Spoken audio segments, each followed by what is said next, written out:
In '88, Def Jam was the biggest hip hop label. They had Hey everybody, how y'all doing?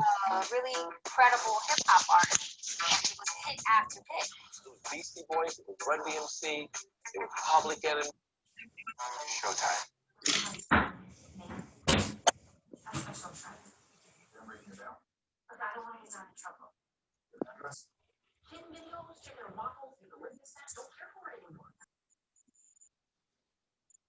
Hey everybody, how y'all doing?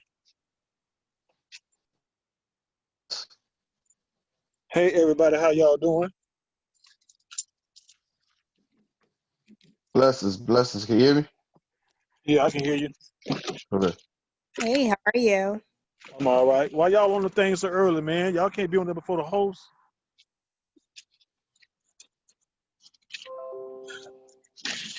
If y'all want to do a poem tonight, just raise your hand, and I know that you're trying to perform as well. If not, just sit back and enjoy.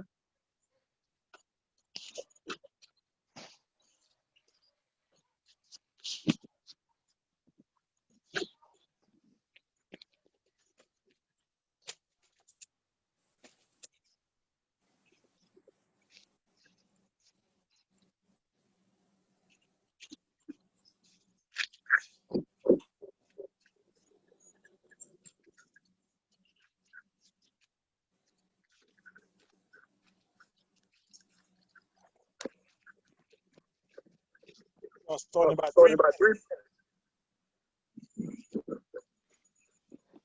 What's up, Key? What's up, Derek? What's up, everybody? Hello. Blessings.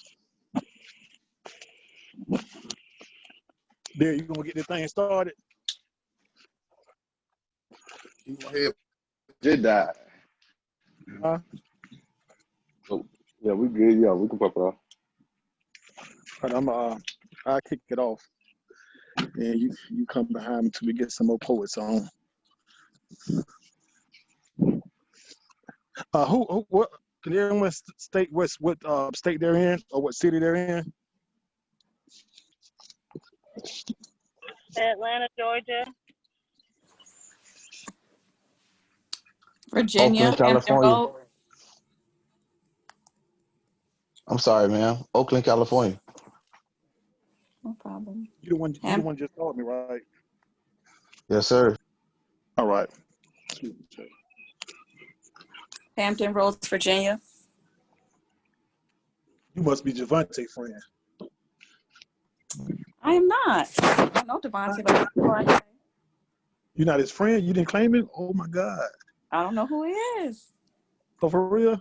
He good people. He good people to have. Okay. Well, You just tell sound Devontae. like one of his. You just sound like one of his friends to me. All Okay. educated and stuff. All right. Thank you. Anybody else on?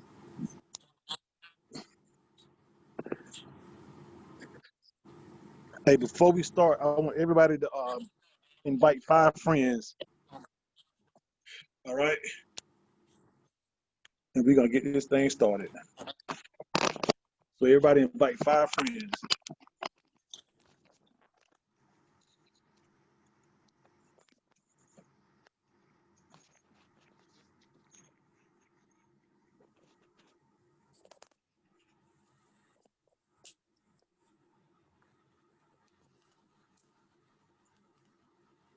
Hey, Lonnie. Hey, Keith. Natasha, you been writing poems?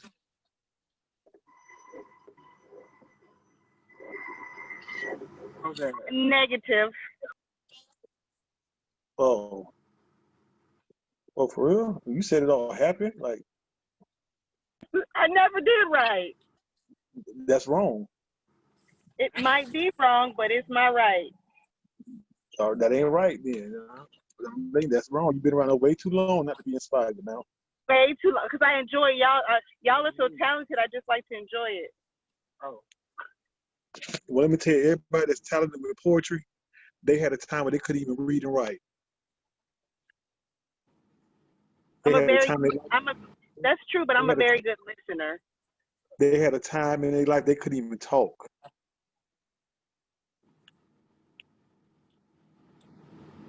So everybody invited 5 friends?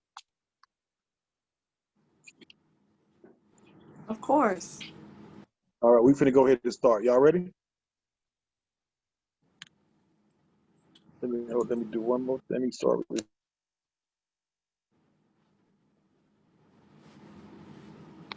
Oh, duh.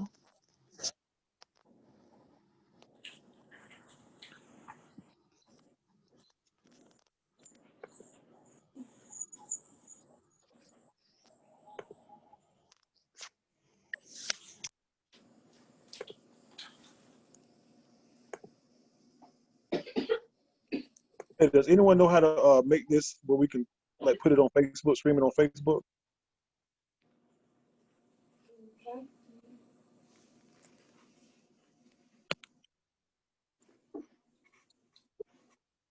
Anybody? If you record it, you can post it later, but I don't know if you can stream it live. All right. You click join that on it.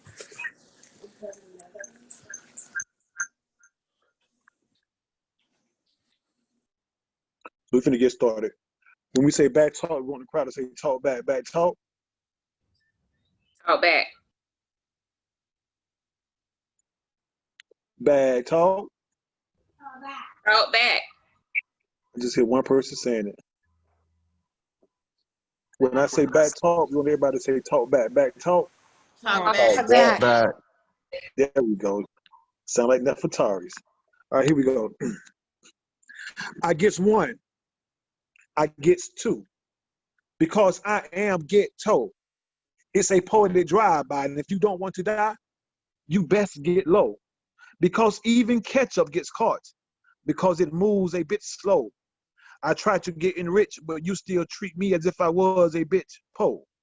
That's why I must try to get a little bit more, so I won't get walked on like a foot and lose the power to heal the soul of the ghetto. No violence, just silence in my mind. What's this? Lyrical bliss, black on black rhyme. Childhood in a wildhood, but I maintained. Don't laugh. Took a bath in a foot tub. No shame. Been posted I was full, most of my friends been the same. More than once with no lunch, no water. Please, please rain. So I can catch a few drops so I can stop this thirst. No dinner, I'm getting thinner, situations getting worse. Daddy almost died, mommy cried, the insurance did not pay 1 dime. The man tricked them into being a victim of black on black rhymes. But my father was strong. He held on when he was supposed to let go. He overcame his personal pain to get us up out that ghetto. From my people I learned when bridges burned, you can still build more.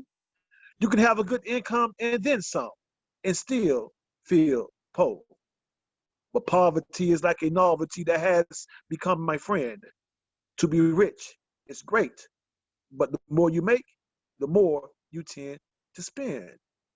But when you're broke, you learn to cope with your empty pockets and wealthy mind.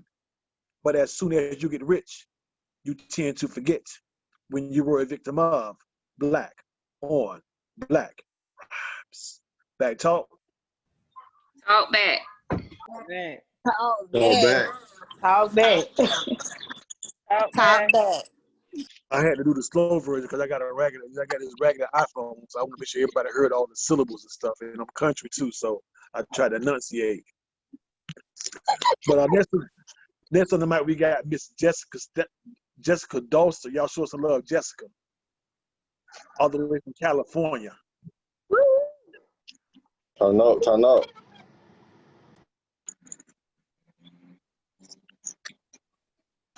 And Derek, you next with religion.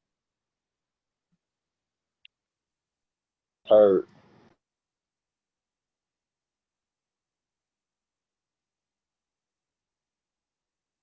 Well, Derek, I think you are. I think Justice said she gonna hold on.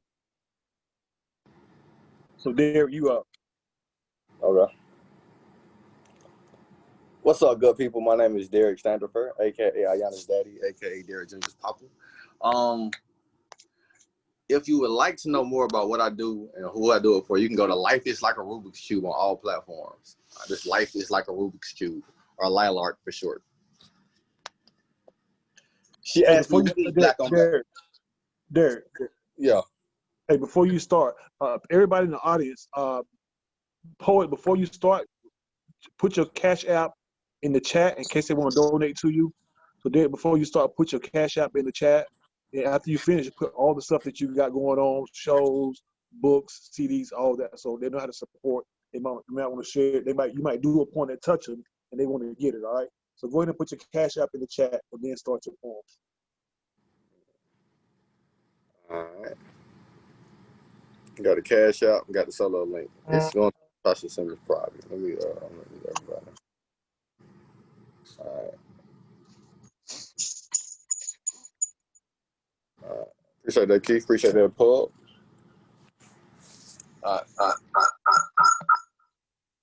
She asked me, what is black on black rhyme? I replied, it's the opposite of black on black crime. Drop the C, but we push positivity and we provide a lot of energy. We follow a set core beliefs and we don't give a man food, but we teach him how to eat. But we feed if he in need. We got rules, we pay dues, and we do follow a system. Then I thought of all the lives black on black rhyme saved, so it's safe to say that black on black rhyme is a religion. When I'm down, confused, lost, I write. Instead of confessing to a prayer box, I head to an open mic to get some upliftment or to ease some tension. If I practice Hinduism, I'd head to the holy temples for the same symptoms. When I say back talk, that's equivalent to can I get a witness? You giving sermons, it's the same thing as me spitting. Shaking shakers, it's the same thing as catching the Holy Spirit. I proclaim being a poet after y'all claim being Christian. It was my first time stepping into a venue and my spirit got lifted. Instead of psalms, we got limericks performing our lyrics. Traded proverbs for haikus. Drop more knowledge than a brain slipping from pockets of professors at the top college. I get blessings when y'all scream rewind. Hit the crossroads, pulled out a pen and wrote messed up words, crossed them out and kept going. One step in David's shoes, my sling broke, I kept throwing. And when I found poetry, simultaneously I found glory. Started out with a small level of confidence and I kept growing. Now I'm here and it's the realest shit I ever wrote. And if you decided to steal my poem, me to be the realest shit you ever quote. Open mic doors to me are heaven's gates. Please let me in. I don't care if there's only one person in the audience. Please let me spit. I'm content. Tried the crowds ain't never fit. Everyone has their own genesis through penmanship. The day I joined Black on Black Rhyme is the day I went through deliverance. Told my story. Even when it was boring, y'all listened. First time hitting the stage, I felt christened. Fell in love with a life with no 401ks and pensions.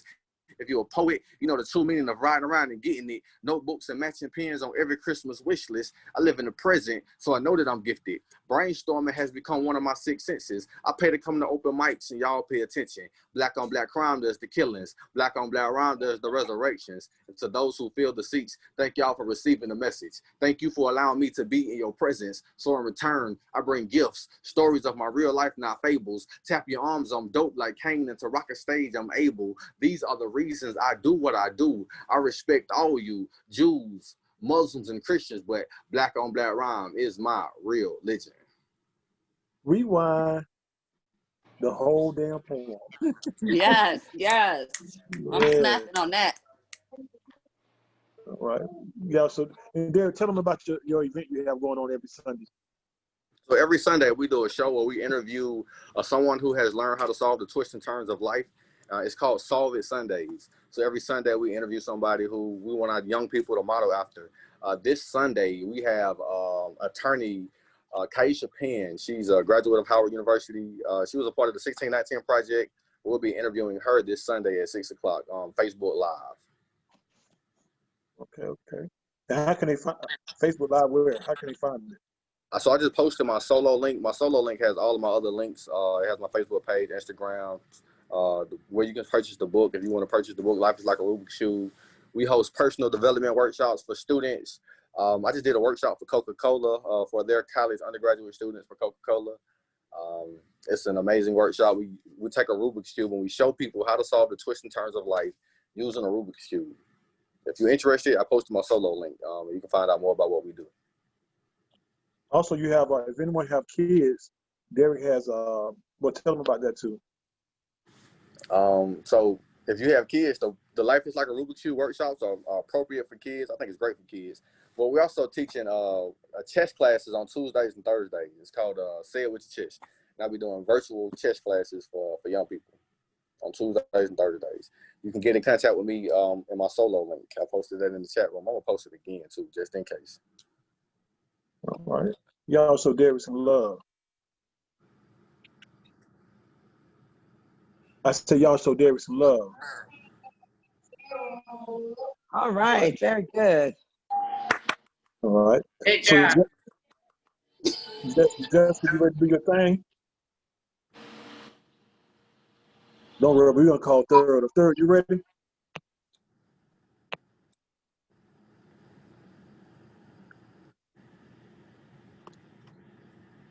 Yeah, that third, that's you. I like that shirt, boy.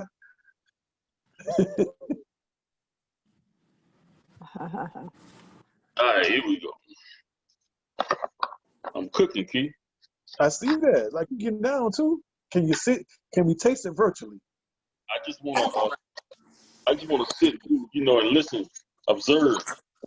So you don't want me to come back to you? Let's see what I got. What you want? A poem? That's what everybody wants. No shit. Sherlock. I come from a place where the flowers don't bloom, where the grass don't grow, and we drunk by noon. We've grown accustomed to them ghetto days, them glory ways. It's so poetic that you feel what the story says. How can you not feel what I feel? As I paint a picture of my life unveiled, this is so real. Put yourself in my shoes. And your mother sang the blues while astounded by the news. We paid dues. I put my soul in these poems, and I spit it for the babies when I chose these poems. You see them babies on the corner block that's swollen their arms. The ghetto's like a university, and we soldier these dorms. I ain't trying to say your hearsay. I'm going to tell you what I know. That's a 10-year-old baby about to say you that blow. And he come from a place where the nights ain't calm. And them little niggas feel they got a right to bear arms. You can ring the alarm, but the folk never come, and the smoke never clears like Cheech and Chong. They keep yelling that everything gonna be all right.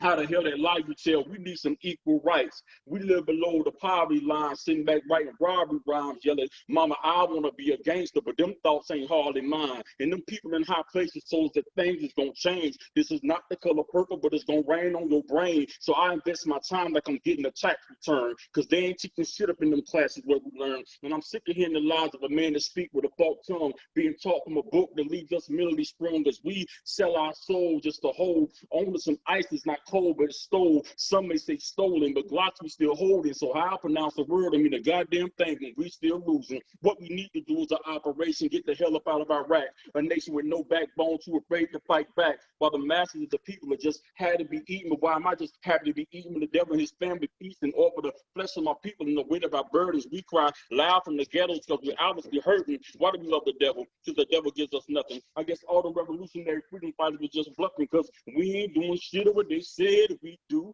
But I'll kill that little nigga if he were red and not blue. Mama said, hold on, baby, but I'm losing my grip. I'm fall over the edge with a 9 and a fresh clip. See, I live on the other side of town, where they sit back plotting how to be down. Yeah, the mama, I want to be a dope boy, but the feds is in town. And I already got 2 strikes against me. If I get a third, then I'm gone. I get cased up in a place where I never see home. But I fight with my conscience because I know it ain't right for dope things to be raised when they geeked up at night. I got an angel on my shoulder and a devil on my back. I'm on my knees with these prayers, hoping God will hear that. I got an angel on my shoulder and a devil on my back. I got God in my life, so I ain't worried about that. Bag talk.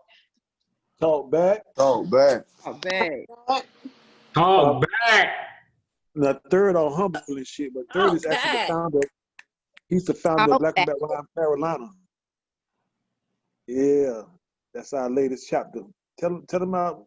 Third, what you doing? You a chef? What you doing?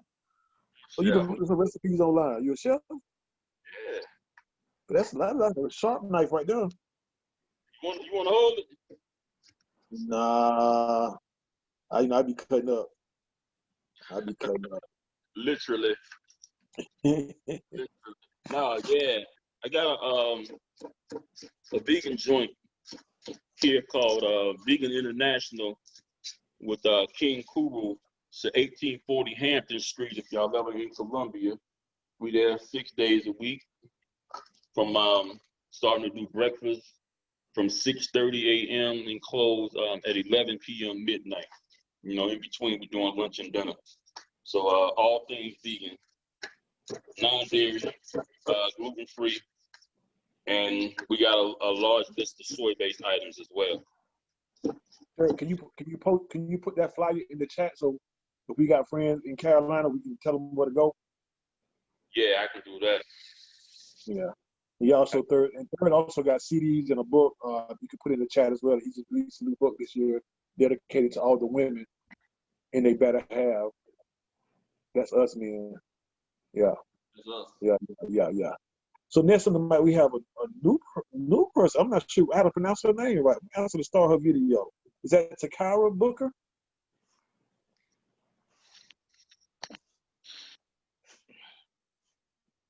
Takara. Yes, I had to unmute. Takira. That's what. No, you wouldn't answer because I said it wrong the first time. That's all No, right, though. no, I didn't realize my phone was still muted. Where you from? I'm from Detroit, but I've been living in Atlanta since high school, so I'm 95. Okay. You ready to do your thing? I am. I'm nervous. Look, it's first time for everything, huh? Huh? That I'm nervous, but it's the first time for everything. You nervous? We nervous too. You walk out here. You nervous? Okay. Symptomatic. Who wants that? Suffering from something that no one wants, no one desires, not one desires to be. Symptomatic. I want you. I want to suffer from the symptoms of needing and wanting and craving and reaching for you. Symptomatic. Undesirable aching and fever and chills and convulsing orgasms. I desire orgasms. I desire you. I want to be a symptomatic.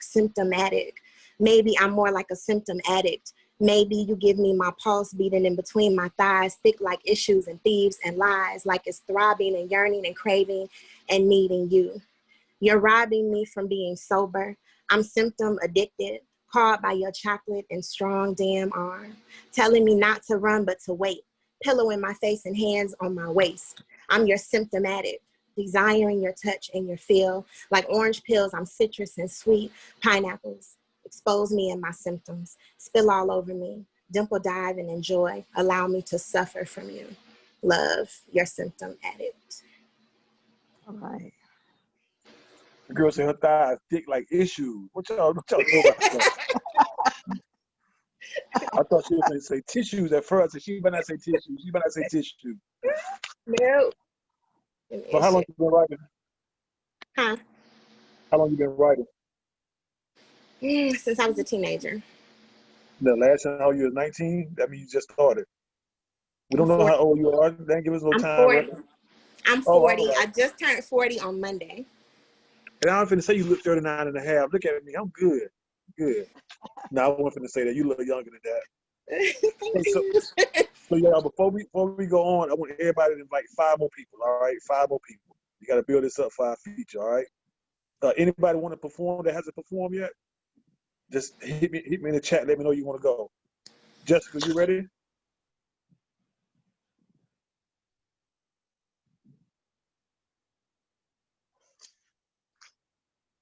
Jessica, you ready?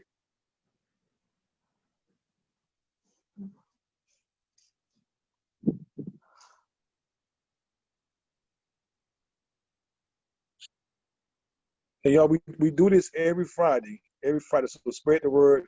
If you're not part of it, please join Black on Black Rhyme Poetry Group on Facebook, or you can follow me on Instagram. Post it on Instagram as well. I know some of y'all young folks don't have Facebook. So we post it on Instagram as well. Or you can send me your phone number. I can put you in the group text. Either or, 3 different options. Also, Derek has a Black on Black Rhyme meetup group. We posted in there as well, right, Derek? Yeah, that's correct. So everybody done invited 5 more people? All right. So Javante, you ready? Or is Jessica, Oh, you ready? okay. You ready, Javante? Yeah, I can go. All right, before you go, Javante, it's a lady from Virginia. I'm not sure what her name. What's your name from Virginia?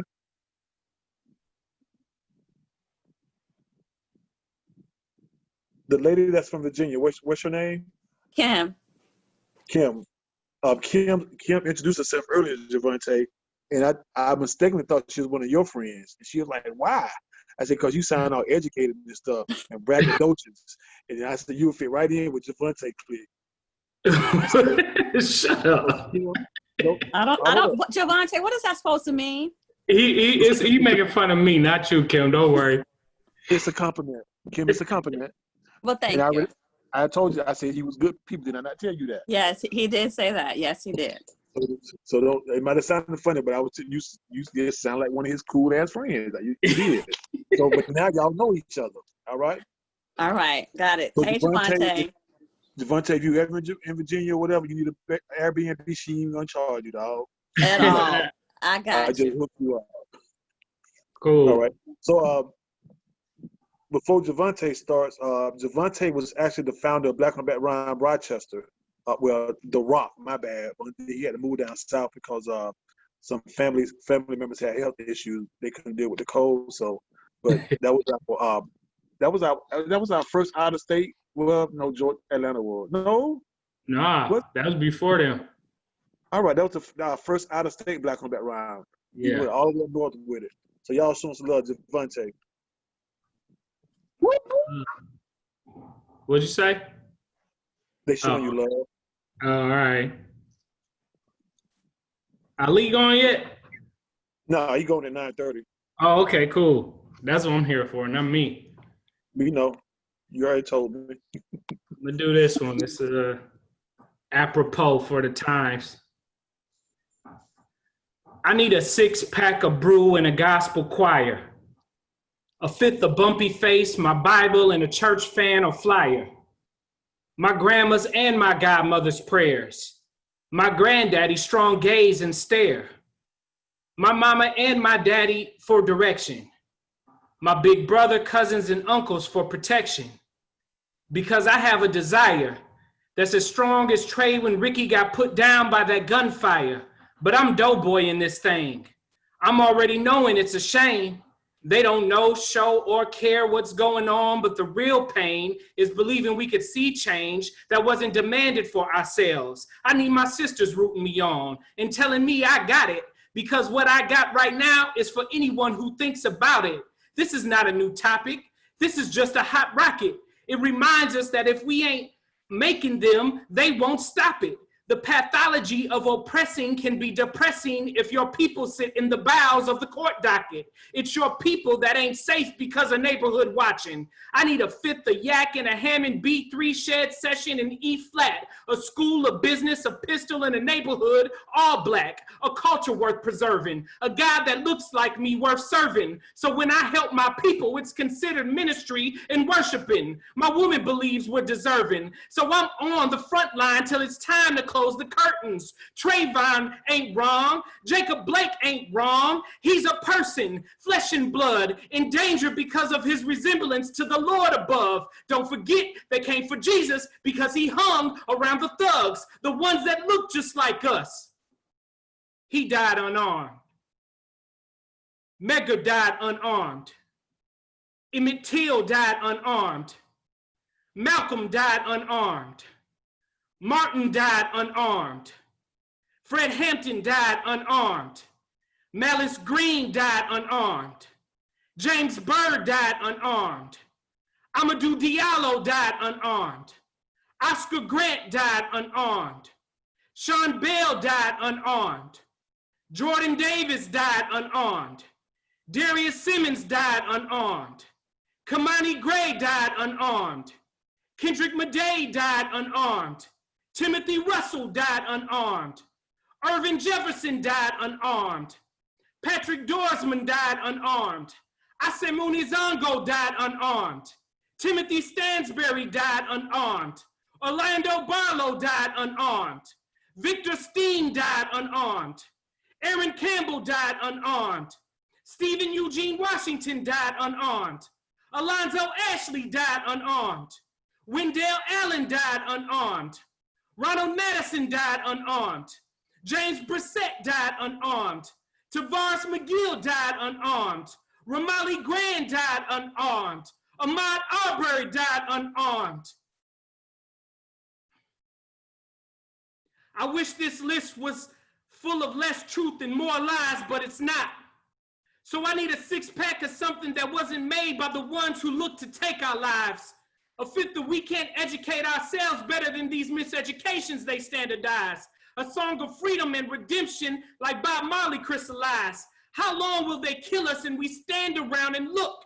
I'm glad they let Zimmerman off the hook because maybe, just maybe, we might read a book. We might move instead of being still and shook. Hopefully we gain from the pain. Keep handing all our resources to the leeches that bleed us. That's insane. Let not their deaths be in vain. Be ye also ready. Let not our lives be in vain. Let not our living be in vain. I see our souls are heavy, but we are our brother's keeper. Don't let us hang. These poplar trees are shape-shifting, but the fruit ain't changed. It's still strange and a stench like durian. I'm tired of writing these poems, but I don't know how else to make it hit home. This is our real life, not some animated defense demonstrative evidence video game. Back talk. Talk back. And do part 2 right quick. We got time. Go and do part 2. Well, damn, Javante. I thought you were the people where you got all intents. Bruh, snap. Yeah, he did. I miss hearing that right there. That's what I'm talking about. All right, that's the black on black rhyme. The rock founder right there. You rock that. So next we got I ain't even gonna tell him who that. I'm gonna just put his picture up. Damn. Let me see if he see it. Thank you, Javante. Who is that, Crystal? Yes. Well, it's about time.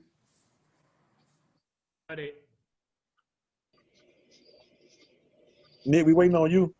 Come on, man. You really want me to follow that, man?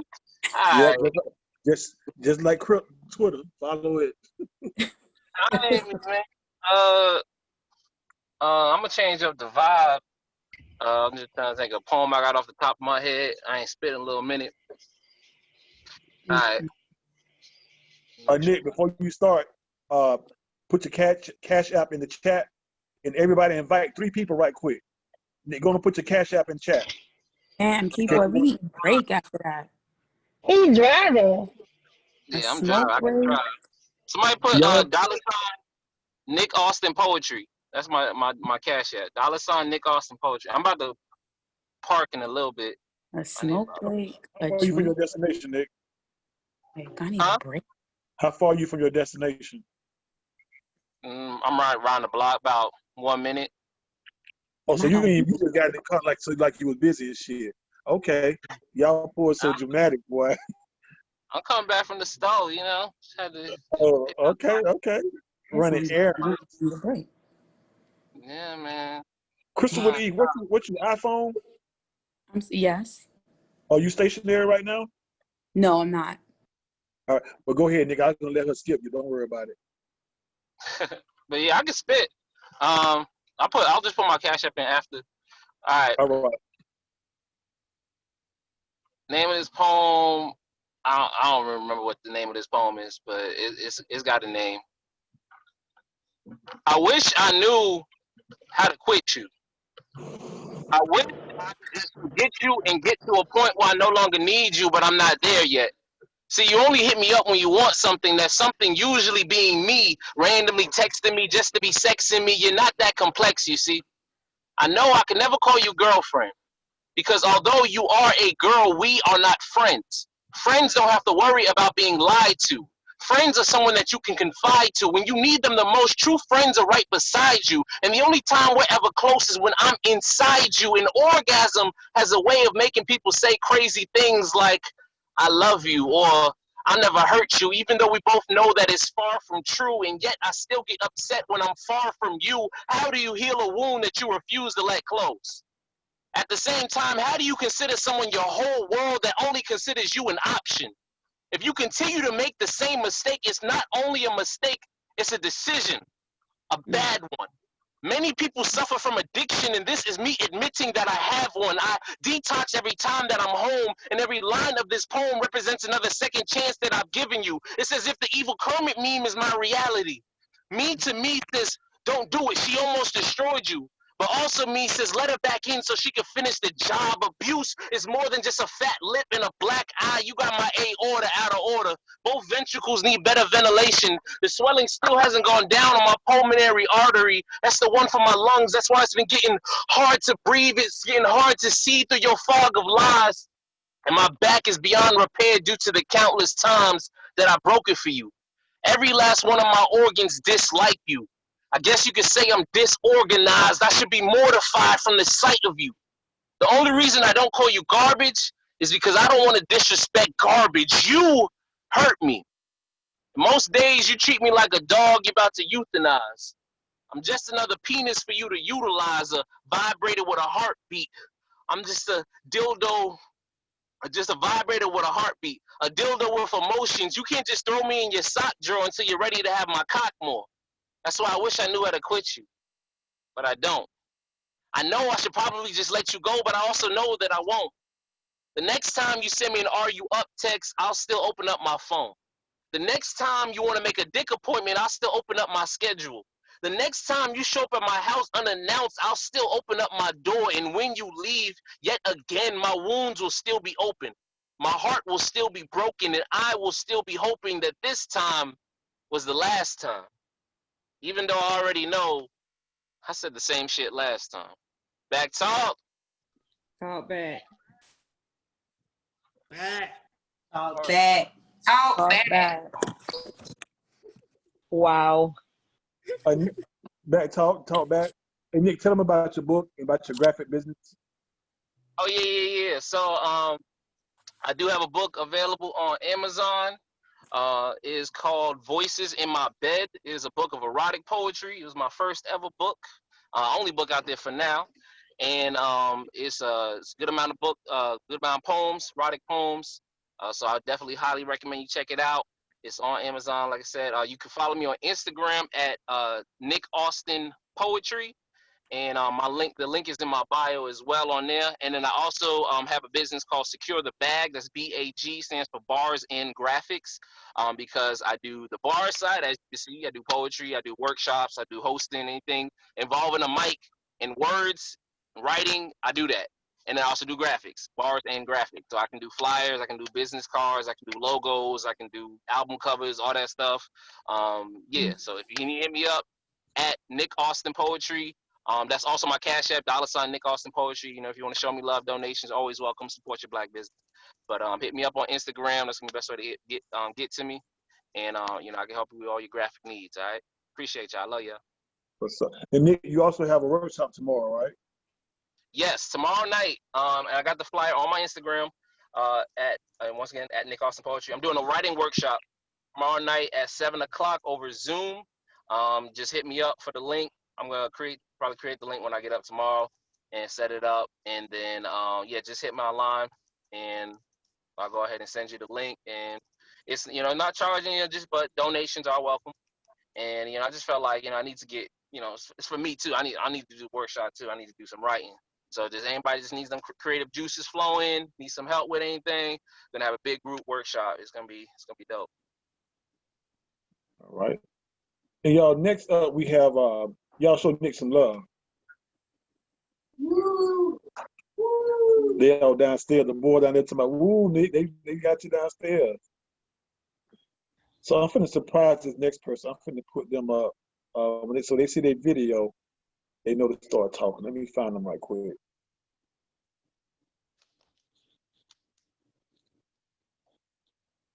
They must be under somebody else's name. Tiffany Baker, what name are you on? I'm under elect Tiffany Baker for circuit judge. I don't see that. Let's see. I see a T.I. Baker. I mean, I.A. Baker. Is that you? Go to your gallery view. She's on. You could just see her like that. Click on it. All right. Yeah. Yeah, that's what I saw it. And thank you, Javante.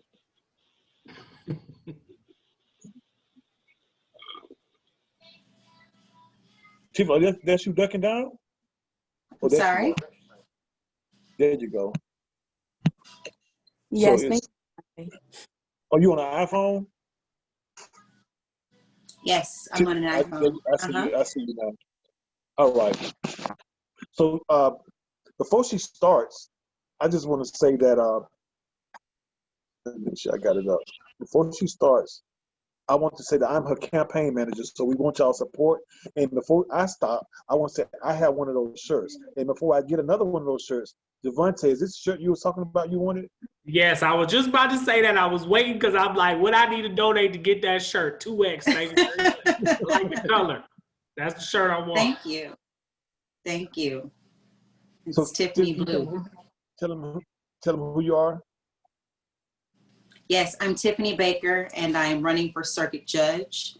I'm running here in the 2nd Judicial Circuit, and the circuit covers 6 counties. That's Leon, Gadsden, Jefferson, Franklin, Wakulla, and Liberty.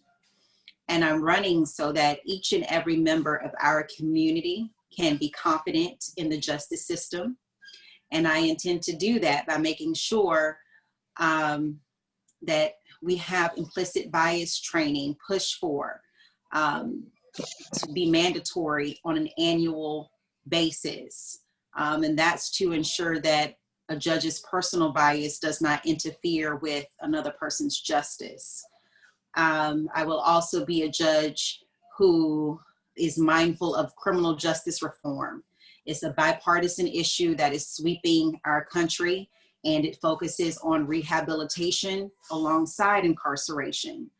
And finally, you know, after practicing as a public defender and over 7 years as a criminal defense attorney in private practice, I understand that not everybody speaks the Queen's English, but they deserve to be treated with dignity and respect. So it's all about respecting the people, respecting the law, and respecting the bench. And that's why I am running. And also, what happened in the primary? We were the top vote getter by like 11,000 votes. So we were in a field of 4, and Team Blue emerged as the #1 vote getter. So it will be us versus, you know, one other individual that will move on to the general election in November.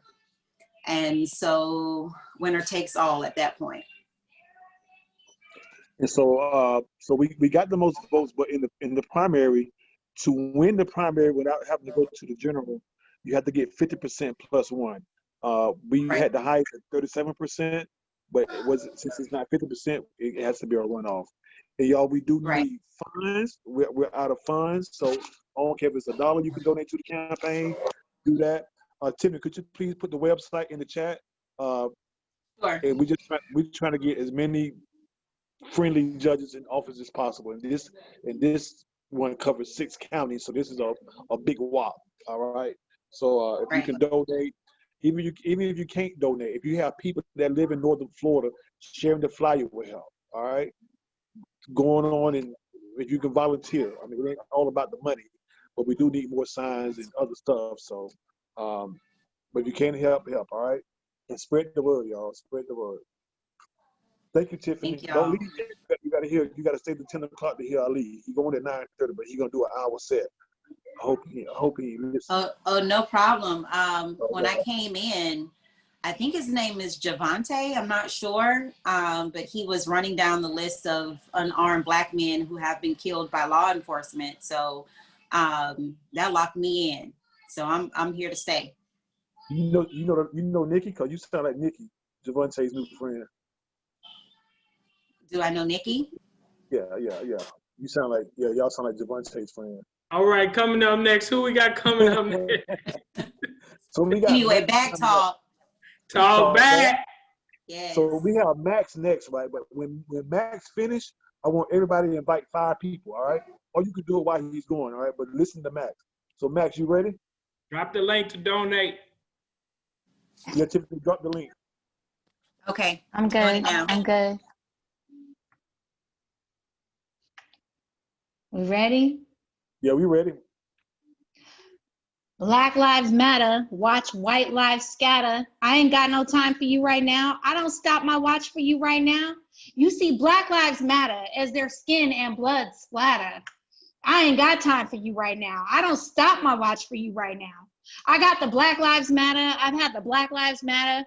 Where you been since Emmett Till? Where you gonna be for real? White people, you need to catch it. White people, you need to fetch it. White people, you is a house now. White people, hurry up and get it. I'm white. I need to hurry up. Okay. Back talk.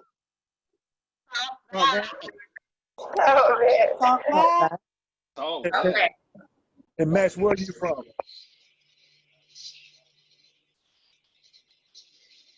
Max, where are you from? Atlanta. All right. How did you hear about the event? Meetup. Go ahead, Derek. Okay. Thank you for And joining. if anybody wants to give, I will not give up my Cash App because I want you to give to bail funds and I want you to vote for change. Okay. Look at you. You took it to the max.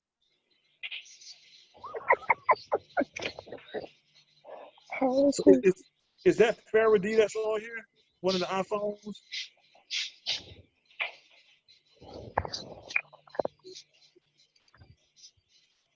Well, next we have Mr. Dennis Rodney Jr., Mr. D-Rod. Y'all something to love D-Rod.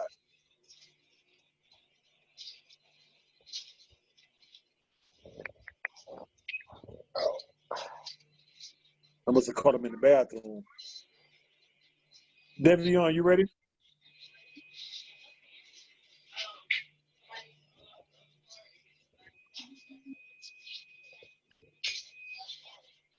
Was there anyone else wanted to perform before we go on? Just raise your hand up on raise your hand, and I know that you're trying to perform.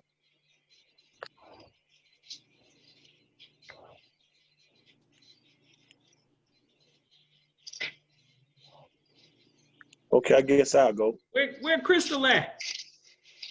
Crystal, I think she's doing Harry. KWE. Why you always got to start something? So you can talk, but you can't do a poem. I just asked you in the chat, was you performing tonight, but you couldn't answer. Let me see what you said. I didn't see that. Well, I just told you what it said. Are you performing tonight? I'll Good. spit something. So I'll read something if you need me to go right now. I do. I mean, you don't want to go right now. You want to wait 5 minutes, or what situation? I can wait. I mean, it's up to you. Whatever. Well, all right. It's gonna take It you a while. ain't easy. You know your piece? I do. All right, you can do your piece, and I'll just sing it. No. No, I'm gonna do my piece initially, but I just want to hear you spit it. All right, go ahead. Okay. It ain't easy selling CDs. It ain't easy selling CDs, especially if it is. Especially if it is. Ooh, out your trunk. And that's what's up. Ow. This that color-coded collabo from the depths of my heart. Many amateurs try to take advantage of my heart. I haven't stated under anyone to hone their skills. Getting the microphone just for the thrills. Reciting texts about sex, bragging about what they got. The crowd cheering them on like they something hot. But it's not hard to be hot when you dwell in hell. But can you sell the devil a shovel and Jesus a nail? Now they want to cross me up and keep my art underground. But I'm aground these nows in every town, selling poetry by the pound now. Let me tell you something about the way I feel. I struggle every day just to pay my bills. Cause selling positivity ain't easy around here.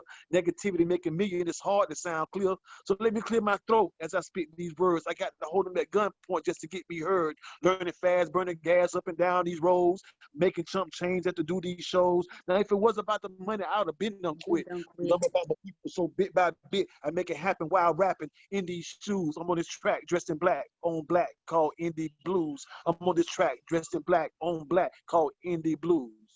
Ow! Good job, Key Boy. That was like hard. About to lose my doggone voice. So you said you're gonna do your part, Crystal. Oh no, I don't. I need to work on my part next week. Yeah, Wow. women do this too. My left ninny comes with a CD. Oops, oops, excuse me. Beep, beep, I like taste on wax. So you can't digest me. Glows up on the stage, my soul kept that Tampa Bay. That's all I got though, but I'll get the other part. All right. That was better than nothing. You almost set me up. So remember, if you want to perform, just throw the hand up, do the hand sign. Javante says he wants to perform again. We might do him a little later. We might. Yeah, okay. I said I'll do one more for Ali because he said he not ready. That's later. Man, I have a request. I can show you grind. I don't know if that's what it's called. Yeah, that's man. it, grind. I would love to hear that. I know you're shaking your head, but I'm just saying. Just saying. I can do the piece that I was gonna read, but if not, someone else can go. It's all good. Yeah, you can go and do that one. All right. From a distance in the yonder, an ER physician diagnosed her with herpes without any testing. The cultures takes approximately 72 hours, but he knew she was positive before the results even came in. Needed to be popping Valtrax once a day orally. Maybe I'm wrong, he tells her. It won't hurt if I'm incorrect, he proceeds to belt. If I had a daughter, I would have her started immediately. But he doesn't even have children. He really has no clue, lost the feeling of being human, trained to read words, terms, procedures, trauma, blood pumping. And he's okay with the lack of matters he carries by the bed, goes home to rest his head, premature balding at the top from rigorous schooling. Piled up bills which accrues interest. So he takes under the table cash, HMO. So he takes under the table HMO cash to help the hospitality facility cut back. Ooh, scratches his head. It's common. 1 out of 5 individuals have it. It's common. It's common. Can you even believe this kind of America where you ain't prescribed anything in over a year? The pharmaceuticals rings your phone to ask you if something's wrong. Cold and flus, usual. Allergy, stuffy nose, anxiety, labels. Because you must be put into a mold if the population of 487, oddly, have more operations. Haste makes opportunities. Hungry motives only. Handled mischief orderly. HMO, properly pace opponent. Poor pay operations. Plan pressures one-sidedly. Pre-force per diem opium. PPO, cancer only survives in acid. 100% out of 100% of these prescriptions are, guess what, acidic. Apparently AIDS want issues but damage the other organs in the process. No side effects? Nah, no side effects. But there's consequences though. Can't get health insurance if you're self-employed on the books. Oh, paying taxes sole proprietor though. If you have pre-existing illness, no. Came here and pay out of pocket though. It's God that said she saved her so and so. Doctor so and so. Western so and so. Medicine is evolutionary.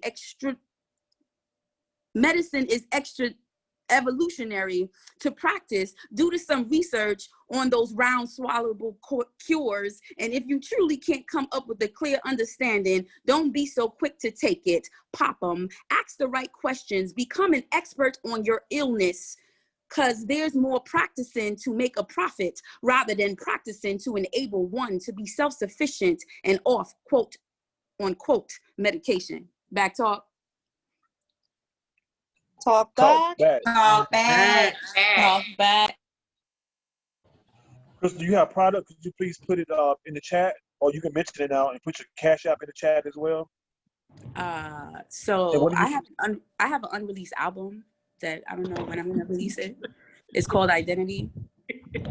That's so And Crystal. I have an unreleased album. and yeah, that's it. Who's laughing under there? Who's that? Who's that? That sounds familiar. Somebody said Crystal with an E got an unreleased album with a U. Oh my goodness, I love it. Anyway, and I'm working on another album, even though I haven't released that one. I'm working on also my website is under construction right now. So yeah. Dude, where can I get my hair done, Crystal? You can get your hair done. I'm located in Brandon. I run a exclusivity type of one-on-one service salon space. It's very cozy. I practice a lot because I'm a yogi as well. I practice a lot of like breathing and meditation during the shampoo basin experience. It's pretty awesome. And yeah, I'm located in Brandon, and I do all types of hair coming out of your scalp. I don't do any extensions, quick weaves, whatever. Yeah, so that's it. Oh, Instagram is Crystal_Wit, WIT_A_E, KRYSTLE_WIT_A_E. And I'm not giving my Cash App. You can donate it to the young lady who's running for judge. I like what she had to share. Thank you, love. And your children are beautiful, super cute. Thank you. Them are sister kids. Right. Okay, so I'm done. I can't wait to hear Ali. Boom, bye, All right, so next we have Mr. Matt. Matt, gonna do your thing. Yeah, if y'all excuse my lighting here. Yeah, but I'm gonna go ahead and get right into this. You know, I was thinking about Will the Real One, and he did this piece called So I Run. So winging off of him, just like Real the Real One, running back in the years in the attempt to save his peers, I am sick of the fact that blacks keep turning their backs on blacks. You got brothers still killing brothers because of colors. There's jealousy and envy in the music industry that took out Tupac, Biggie, Jam Master Jay, and the latest was my brother Will, who had to play. I am sick of the fact that blacks keep turning their backs on blacks. MISSISSIPP, I am sick of the fact that blacks keep turning their backs on blacks. In Mississippi, young Emmett Till was a young black male that whistled at a white woman as he took her white men as they went in his land as if he was there alone, as they went into his home as if he was there alone. And I saw them watch him, drag him out to die. I am sick of the fact that blacks keep turning their backs on blacks. In the story of Rosewood, don't be misunderstood, but I need you to understand that killing blacks on the man would not have become a part of their plan if only one black woman would have taken a stand against a white woman that was beaten by a white man, and then she blamed it on the African American man. I am sick of the fact that blacks keep turning their backs on blacks. Get your hands out my pockets. 1965 is what was the distraction in 1965, the night of Malcolm X's demise, as the Muslim talked about blue-eyed devils always forever bringing strife to black life, and then it was later discovered that it was the Muslim that turned nigga with the CIA that turned nigga started pulling triggers. I am sick of the fact that blacks keep turning their backs on blacks. Wait, in 2008, I think this country was the first time I really felt that this country was great because we elected a president that was representing both sides. I am still sick of the fact that blacks keep turning their backs on blacks. So if we're gonna really, truly one day be free, we gotta take it back in history like Martin Luther King did and reunite in unity. But until then, I am still just sick of these facts. Okay, Matt, back talk. Talk back. Talk back. So Matt, you in Miami, Fort Lauderdale, West Palm Beach? Where you at? I'm in Deerfield, actually, down in Broward County here. Okay. Y'all show Matt some love. All right. So next on the mic, we got was there anybody that haven't performed that wanted to go up? Just raise your hand. What's up, guy? Derek. What's up, guy?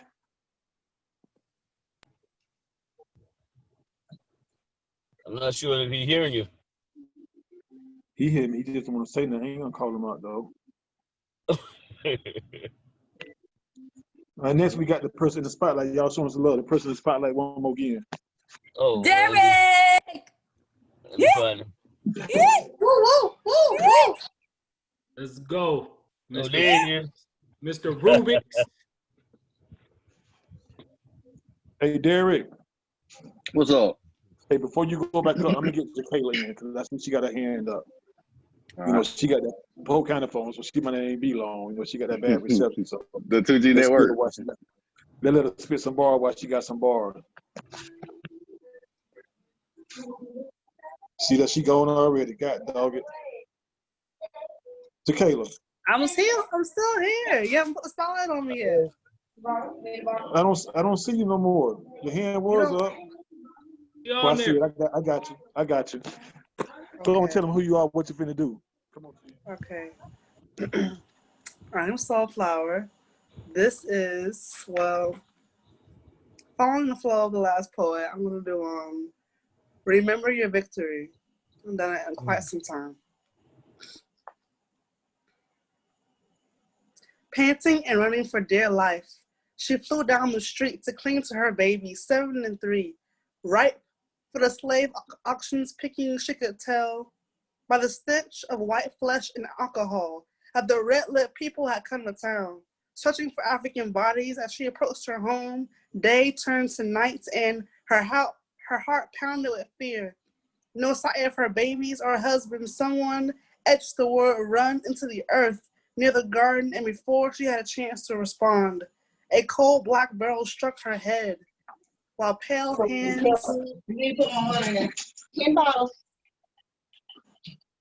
While pale hands unclothed her and, dragging her by her locks, threw her on the back of a horse who barreled toward a ship full of black bodies and chains.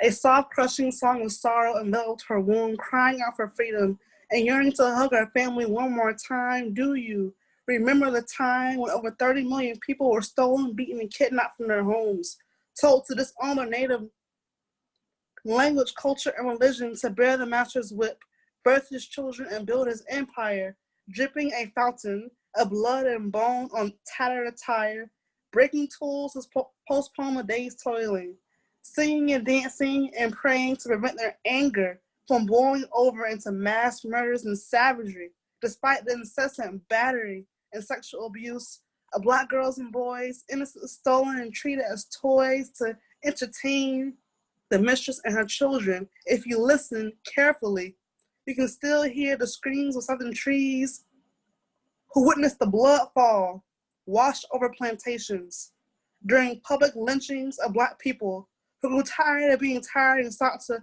undo the wire of subservience in their soul. Once artisans, merchants, priests, and scribes, now field hands living off a meal plan of white supremacy and exploitation.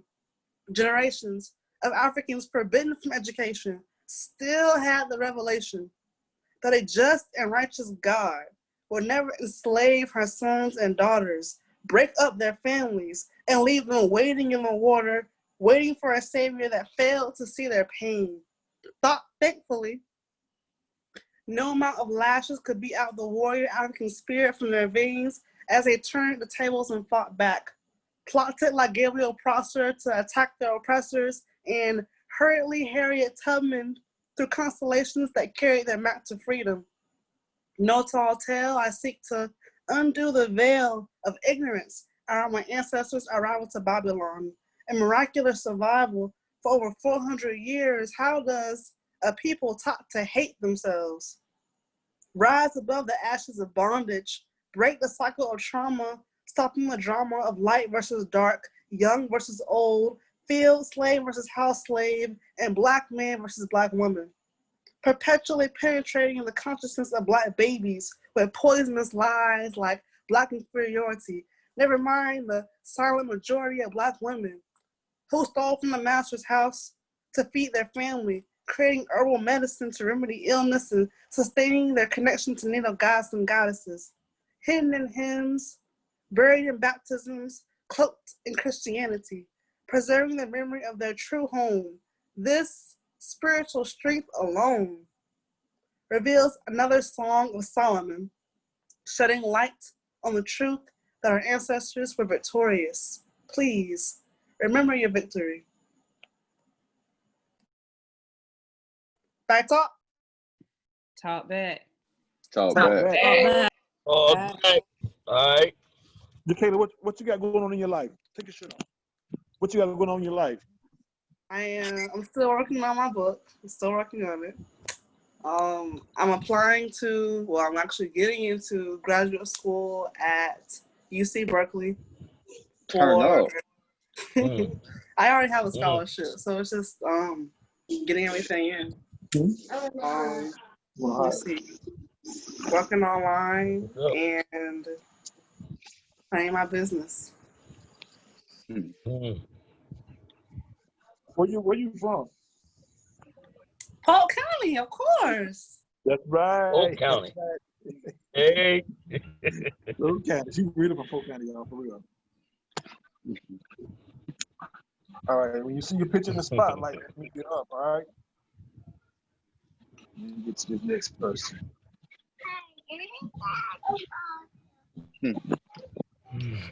You just tell them to plug it up for you. What's going on, y'all? What's up? What's up? How y'all doing? Let's go, old dog. All right. Oh. Y'all ready? Yeah, we ready. Back talk. So back. Talk back. Talk back. Talk back. Talk back. All back. I'm seeking more than a dime piece. I need at least a quarter of a century, adding up to infinity and beyond this environment. It's more than just a physical plane that's inspiring to a rocket scientist that's admiring how positive space manages to keep this planet in orbit without aerodynamics forcing it. I'm feeling the euphoric trip as the weight lifts off. My thoughts are similar to stars that shoot across the ether, but getting to the promised land is what makes it a meteor, right? So that's leading to a wife, softening every crash landing that forms craters that impact life. So let's never extinguish the heat that ignites and harness it into a fireplace as the warmth radiates into a furnace home until we have grown to have children of our own and eventually succumb to its inevitable fate as we slowly begin to disintegrate. That's all I got. All right. All right. Back talk. Talk back. Talk back. Talk back. Talk back. Man, do Talk one back. more. Oh, you talking about that's all you got, but you got a book coming out in 2 weeks. Do one more. Something like that. You say some like that or something like that? Something like that.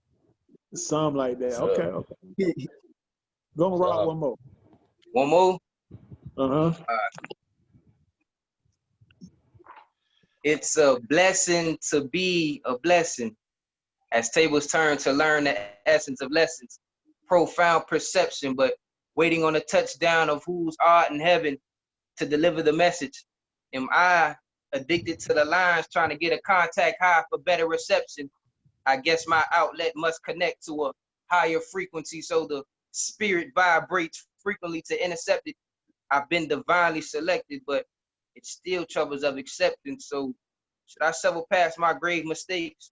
Why must it take a wake to open my eyes? Baptized in morning-filled cries, is it darkened skies that makes the moon courageous in its phases before the sun arrives as tomorrow starts to materialize, becoming crystallized? Can you visualize purpose? It's to walk the earth's surface and see a reflection of perfect imperfection, but the art of deception makes you question what your image is, filtering blemishes, but crafted to be the masterpiece that helps finishes unique differences. I just hope the walls I nail it to replenishes the piece of still life hoping I bite the right fruit that makes me bear my truth and plant roots and forever reproduce life. Back to talk.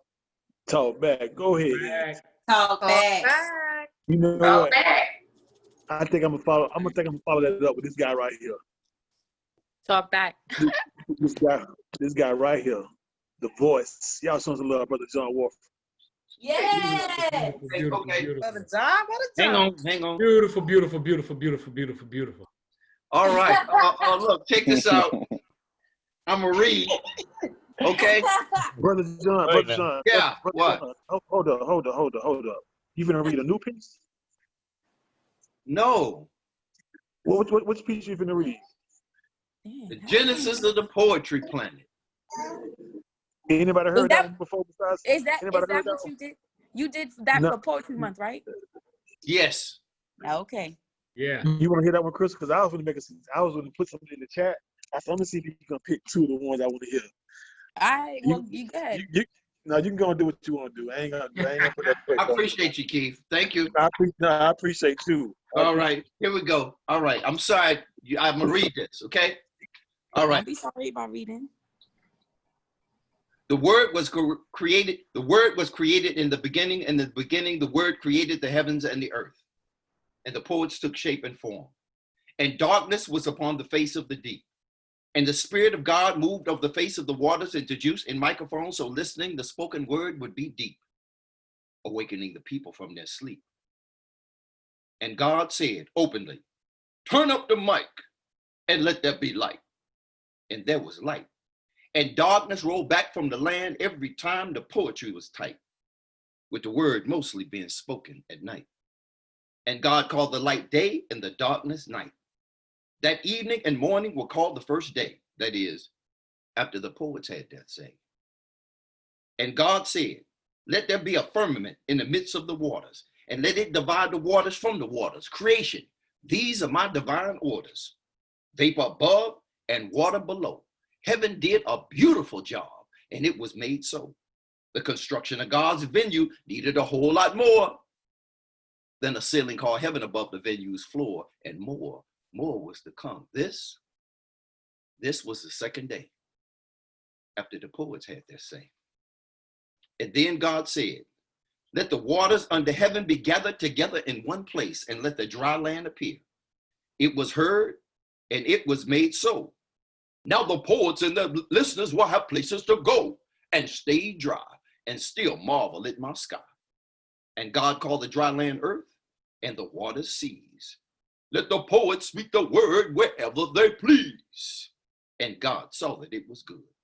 Next, the earth brought forth vegetation. The herbs yielded seeds and fruit trees, each after their own kind. So the people could eat and not have starvation on their minds, just poetry. Thus, the evening and the morning were called the third day, after a massive cipher, and the poets had their say. Day 4, sun, moon, and stars become visible, and like spoken word, life without them cannot be livable. And God said, let there be lights in the firmament of heaven to divide the days from the nights. It's still 24 hours because the poetry's so tight. Let the heavenly bodies be signs for the seasons, for the days, and for the years. God's master plan designed spoken word to raise hopes and squash fears. Let the poets inspire musicians, dancers, artists, as some will surpass their peers, as signs for the seasons, for the days, and for the years. God set them in the firmament of the heavens to give light upon the earth, for the originator of the word knew their full worth. And then he said, let the most worthy lead the way. And this was the 4th day. Next, the waters brought forth abundantly the moving creatures that have life, fowl that may fly, creatures on land, and those at sea. And then God blessed them. He blessed them from on high, saying, be fruitful by instinct and multiply. By my word and my will, I have made you this way. And the evening and morning were called the 5th day. Now, the poets from day 1 had been set on the scene, offering perspectives and opinions, but on the 6th day, God created man and woman and gave them dominion. He said, let us make man in our image. Who is the us? Who is the we?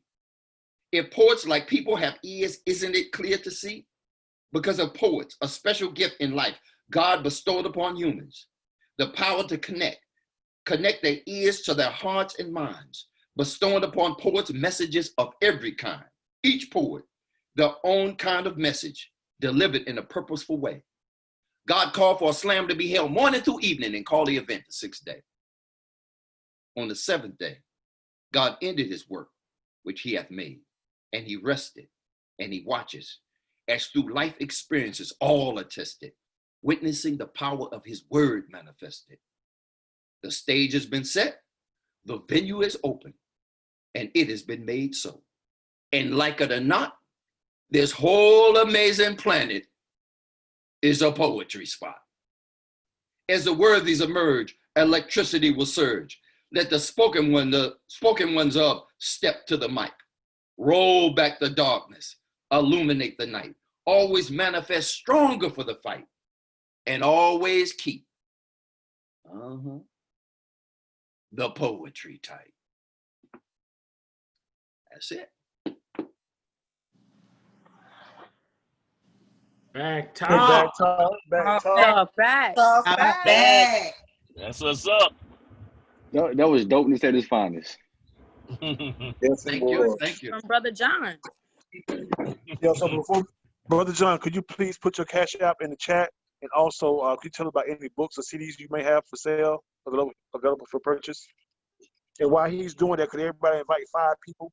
I Teacher just finna did. come up I and invite invited 5 10. people, yeah. That's all your friend list, ain't it, Crystal?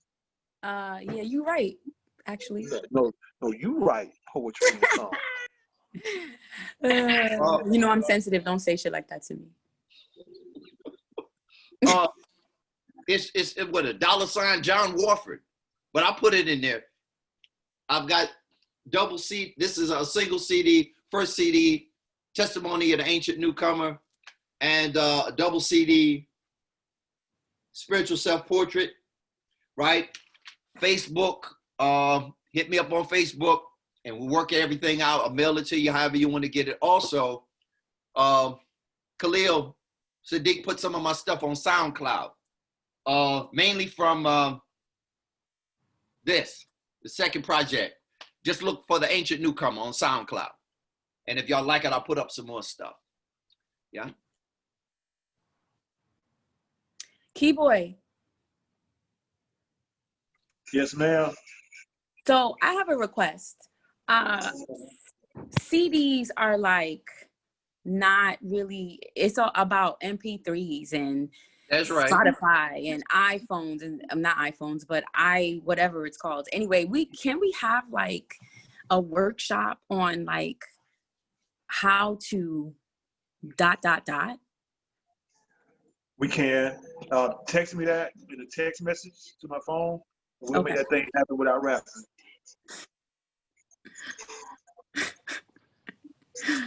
Ay. I'm muting my phone now. Hey, Mara. Hey, Walt Brown. Hey, Tiffany. Hey, Jessica, you ready? Hey, Key. Hey, Walt. Hey, Javante. What up, y'all? Oh, Tiffany in here? Walt. What? What's up? Walt, Hey, you ain't Walt. drinking tonight. Do not do that. Wow. Go get you a drink and stop playing. It's Friday. I'm good. It's all right, Walt. I'm good enough for both of us. It's cool. Why you made that transfer? Y'all did that transfer? Never mind. I'll text you. Oh, yeah, I know what you're talking about. Yeah, I'll email you. All right. These guys talking business too. What I tell you. Hey, Wendy. Hey, D-Rod, Key. D-Rod, where you at? There you Where go. are you, Rod? Hey, Keyboy. D-Rod. Derek, going in do your thing. What's up, beautiful people? Greetings. Yo. What's good? Yeah. The number one rule of slavery was to make white folks money. And then we overlooking the fact that that system is still going. They could care less about the fate of the black race because they set us free and they still getting paid. So let's get one thing straight. If you got a job, you're a slave. You ain't being bought no more, you getting paid. And if he can afford to pay you and your coworkers, how much you think he make? And who make the laws that we break? Who dictates whether or not we can or we can't? We lying to ourselves if we say we ain't slaves. Like why black folk desire all the white owned brand names? And why Michael Jordan don't own J's? And why Michael Jordan sell out the race? And how the Statue of Liberty gonna be the patron of saint? She the Statue of Liberty. She's supposed to have a black face. But to be honest, we have no idea how slavery destroyed our race. We don't have a language, nor a religion, nor an economic system. And too many black men getting locked up in prison and white folks get damn near all our spending. Why? Because we don't support black businesses to prevent it. And all the top black talent go to white schools for their picking. It's a part of their system. We are living in white supremacy racism. And I know y'all don't want to hear this, but a huge part of our oppression is religion. Like how Jesus was born in Africa but don't look like us. And why black folks still get on and go straight to the back of the bus. Slavery made them trillions. You think they're going to make that joint right? Turn slavery into capitalism overnight and didn't think twice. It's built around this concept of you want and what you can't have. So we'll work twice as hard and then only get half. And then we think slavery is over because we had a black president. And then black folks quick to say that I'm racist. Black folks, we can't be racist. It's not the way they made it. We need to open our eyes to what racism is. And we need to really realize what slavery did. And many proud ones said they wasn't going to be branded. Many jumped overboard and died right there in the Atlantic. And we are the descendants of an enslaved people, stolen from Africa, worked 500 years, set free. And now we're proud to be from America. And don't nobody see nothing wrong with that. And we comfortable over here. Ain't got no plans of going back. So we're bragging about what we got while they benefiting off what we lack.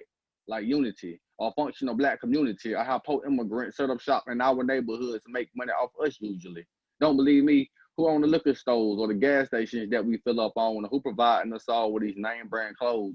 What's crazy is our boss gives us our checks and we run to the malls to get more. That we always talking about wait till we get some dough and sell ourselves pipe dreams of the property we gonna own, but overlooking the fact that we slaves until we well past old.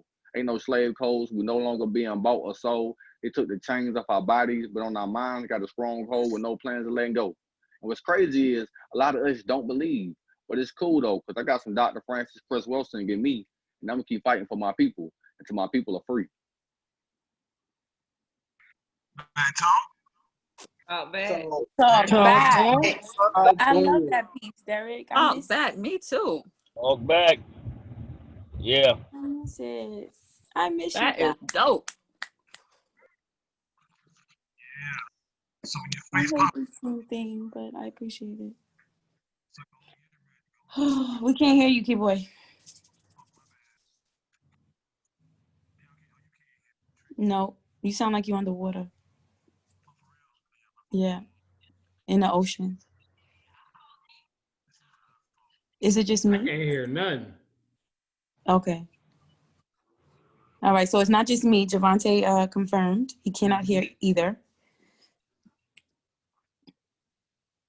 That's that 2G network. Who said that, Derek? Well, this young lady gonna do a poem that's on the screen. Just hop on in that thing. Yeah, go sister. Go ahead, Johnson. Devian? Devian. Yeah. I'm on the screen? Yes, Yeah, you you are. do. He's Oh. probably trying to do a live. He's trying to probably do something live, hook up Facebook. Go ahead on, sister. It's yours. Oh, I didn't know I was doing a poem. Hey, Well, now you everybody. do. I haven't Please. seen in a long time. Hey, Walt. Yes. Hey, Ali. Hey, Javante. Hey, Brother John. It's How been you doing? years. Yeah. Oh, man. All right. Well, I guess I'll do my favorite poem myself. I heard this story once about a granddad and his grandson, and they were sitting on the porch. And the grandson asked his granddad, Granddad, why is your dog crying? And the granddad says, because she sat on a nail. And the grandson is confused because he then asks his granddad, well, why won't she just get up? And the granddad says, I guess she ain't hurt enough.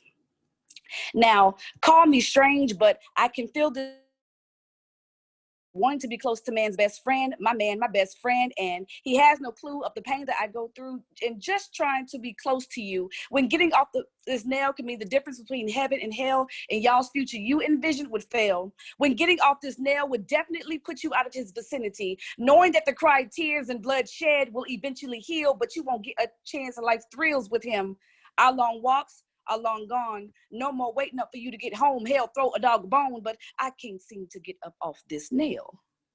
And it seems like the only thing breaking loose in my life is all hell, and I dare you to call this puppy love. I mean, doesn't he know that 3 dogs actually survived the sinking of Titanic, or that the wetness of a dog's nose is essential for determining what smell comes from, or that a seeing eye dog has the pee and poo on cue, or that I sit on this nail for you when you don't even think enough of me to plant a tree so that I can pee and mark my territory. So I just hold my peace. You don't get to keep me on a leash and not love me. Too many times I caught too many balls in my mouth without any teeth, and you said you couldn't teach an old dog new tricks. Well, picture this.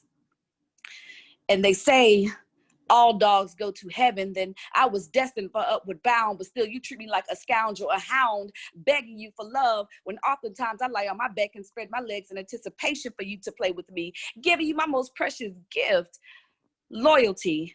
And when you don't oblige me, I have to remind myself that there's nothing wrong with me. You see, a wise man once told me that oftentimes we hold on to the memories of our history instead of accepting the truth. Now, well, here's my truth to you. I can no longer continue on this nail. It hurts too damn much, being so close and not being able to touch. So I'll love you from a distance, spend a lifetime erasing the remnants, and I could bite as hard as I bark, but instead I'll just say, let's just say we call this day the day that I pray that your next companion makes daddy happy. And be though as it may, I used to live for the day when you say, that's my bitch.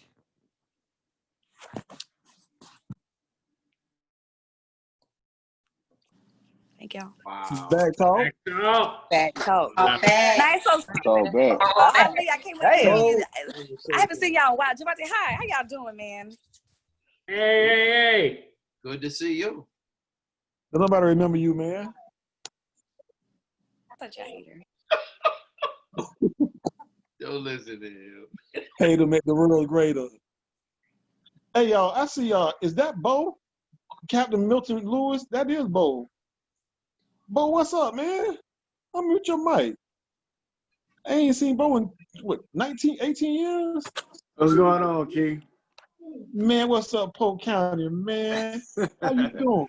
Man, I'm good. I'm actually down here in Polk County right now, man. I had to come home. One of my uncles passed, so I saw Ali hit me up on on Facebook, so I had to log in, man, and listen to my people. I ain't heard y'all folks for so long, man.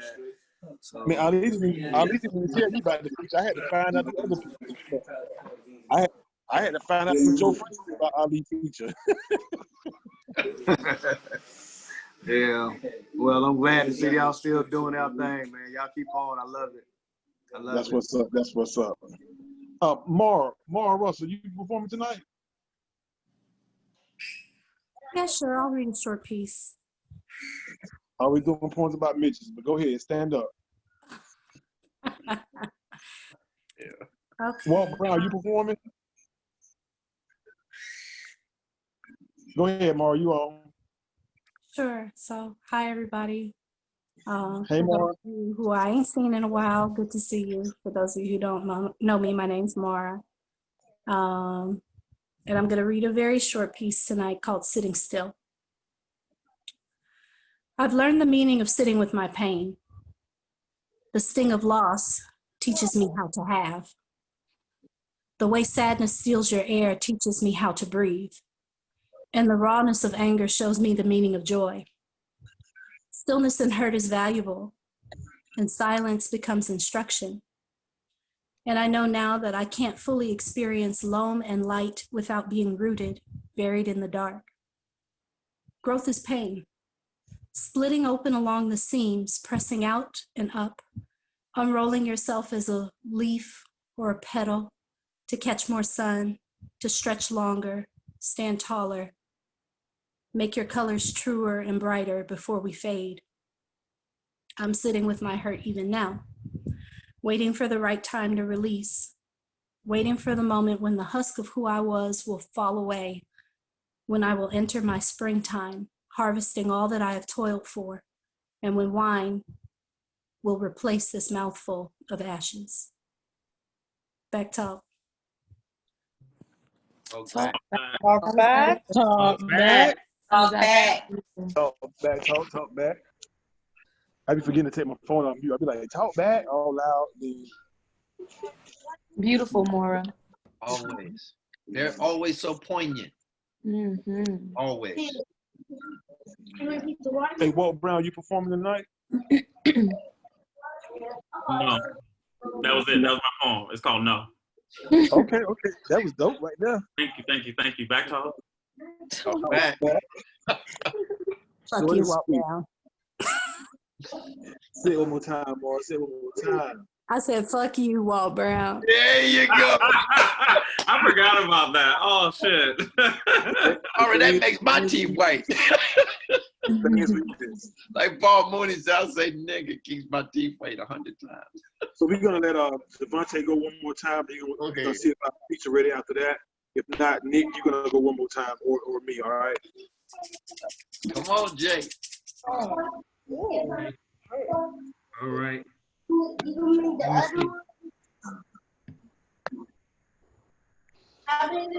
Oh, this is good. This is called The Unintended Consequence of an Inconvenient Truth. Hurricane still hurts. Yes. The pain it caused. Denied ourselves true love and peace by holding on, but not to faith, only to fear. Comfortable here, waiting in vain. We tried this once. Too long had passed. We failed to move. The pain it caused. Docile in life. Pacified mind. Numb in spirit. Defeated souls. It's larger than winds. It's bigger than storms. It's deeper than floods. In dire need of urgent relief, I can't seem to shake. Parallelisms of finger-pointing games of blames. Question lies between my eyes.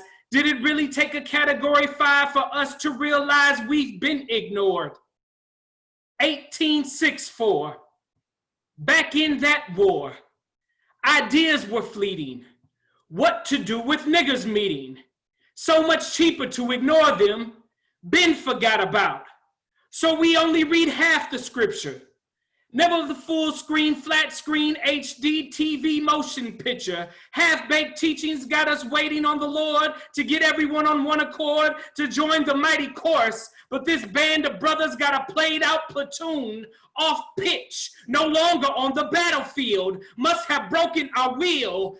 Obviously takes more scenes of seeing levees break than baby girls being molested and raped to give us something that we can feel. Failed attempts at masturbating. I'm trying to touch myself because I'm trapped in the closet of my house slave. My depression sets in as my epiphany hits me. Nigga, I still am foul and dependent, but dependent on my equal opportunity employment facade. Just well-dressed and well-paid, not to mention how my woman wouldn't wait. Passed on my ass to take a chance on the other half of those who are dead, on drugs, in jail, or gay, or criminals, or so they say. Law set up so we can have a nervous breakdown or break.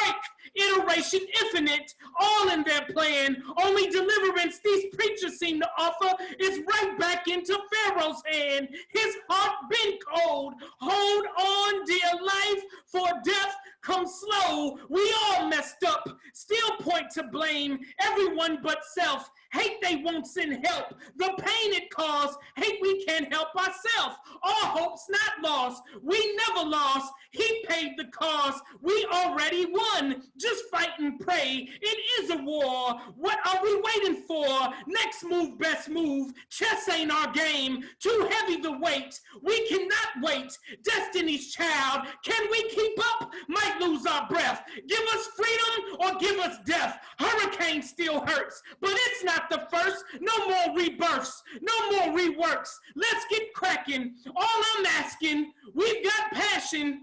Let's have action. Back talk.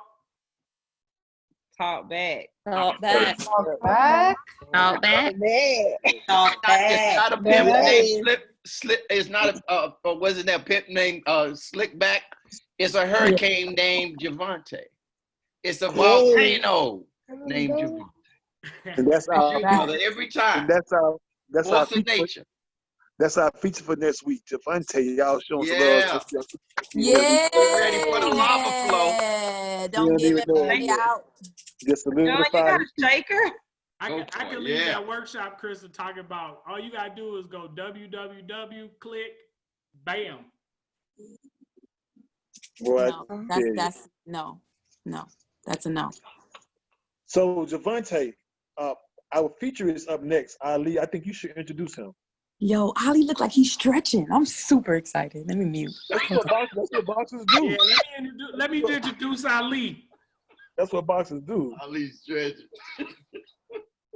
We ready? So y'all, if you never heard this man, let me tell you something. This is one of the greatest spoken word artists ever. He's won every slam you could think of. He's a wordsmith. The way he crafts stuff is incredible. The way he tells stories is incredible. I've stolen some of his poems to use in slams in different countries. This man has come to visit me in Europe, I don't know, all different types of places I've been. But his poems work in corporate settings. I use them there too. I want to be like him when I grow up, and I'm not playing in terms of this writing thing. He's ill, and the illest thing is he doesn't write any of it down, but he's looking at a paper, so I don't know, maybe that changed. But all the way from Hollandale, Florida, we call him the greatest. Ali Boomba! Yeah. How y'all doing? Good. Yo. Hold on. Did my thing just stop? No. It did. You hear me? I don't see you stretching anymore. I wasn't stretching. Y'all can hear me? Yeah, we hear you. Yeah. All right. Thank you, Javante, for that introduction. Yes, I was fiddling with some papers. I did write a poem just recently. My brain don't work like it used to. I'm getting old, so I wrote one because I kind of made it up just this week. So I'm gonna try to do that one if I can. And then I was fiddling with some other papers because like whenever I perform, I try to I practice. So I try to give myself some notes and whatnot. So here we go. I'm gonna just jump right into it. He told me he was trying to get to where I was. Said I made this poetry thing look easy, but believe me, it ain't all the glitz and glamour and peaches and cream it seemed to be. And I hate to be misleading with them stories on how I don't even write my poems on page. I mean, it's straight from the head to the stage to perform, and I performed in front of a crowd so big that if the people were to stand up and put their hands up, the wave would be bigger than tsunami. So I'm sorry if I ever gave the impression that once you start pressing that CD, that from here on out it gets easy. That somewhere, in some town, or some city, or some venue at about 9:30, a poet's gonna get on the mic for the first time, and believe me, I'd rather be him. Poetically speaking, I would rather be a virgin standing here nervous. That way, you have no expectations on the performance, but instead, I'm lyrically promiscuous. I've been laid on everybody's bed, or should I say stages. I'm somewhat of a freak when it comes to these words and phrases. I ain't afraid to ski and release, leave stains all in between your sheets.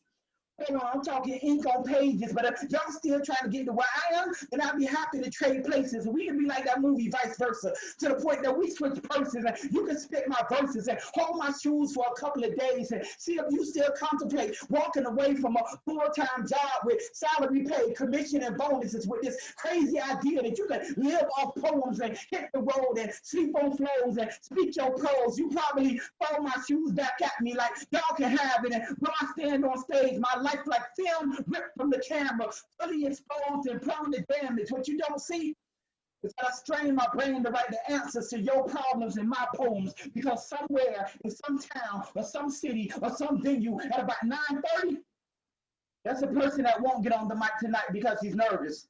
And if only I could find the words to grab his body and take hold, dig through the flesh and bone till I hit soul, maybe his feet wouldn't be so cold. And I've told poets that the stage can only make or break you if you let it. And everybody's just one poem and a perfect 10 in the slam from being famous, but way before the snaps, the clapping and the shaking, way before they screamed boom by yay and called me the greatest, way before I traveled from venue to venue, rocking open mics and going through stages, I recognize that I'm always a growing poet, learning and going through stages. So give me my first time back. Now, started over words like I should have memorized that. You see, I've been there before, and I know how it felt too. But the student has become the teacher. So if you ever in need, just follow my lead and call me Sensei or Mr. Miyagi, and I help you to wax on and wax off, and we can all see the glitz and glamour and spit in the stanza. Because ain't no poet I know got life insurance, retirement plans, or pensions, just 3 minutes of pure adrenaline, reciting the sentence. So if you still with it, grab your favorite pair of size 10s and hop on the passenger side of my footprint, and we can ride until the only 9 to 5 we know, the interstate highway on the East Coast that leads to some show in some city or some town or some venue that starts about 9:30 and live life one open mic at a time. Woo. Back All right, talk. y'all. Yeah, back talk. Call back. Yes, let's go. Call back. What I came for. Miyagi 954. Yeah, flame on. Man, I'm like breaking the sweat already. So. That's all right, brother. Yeah, yeah. But yeah, so like I've been on this poetry grind. I've been on this poetry grind for a minute, and I wanted to leave with that poem because that used to be my life. Like somewhere at 9:30, I was at somebody's show. Like every weekend, it was like the rental car places knew our names by heart. Like we was getting cars and hitting somebody's city, some town, going 4, 5, 7 hours just to get on stage for 10 to 20 minutes and just hustling. A lot different from how it is now. But I'm really glad to see everybody that came out today. I see a lot of old heads.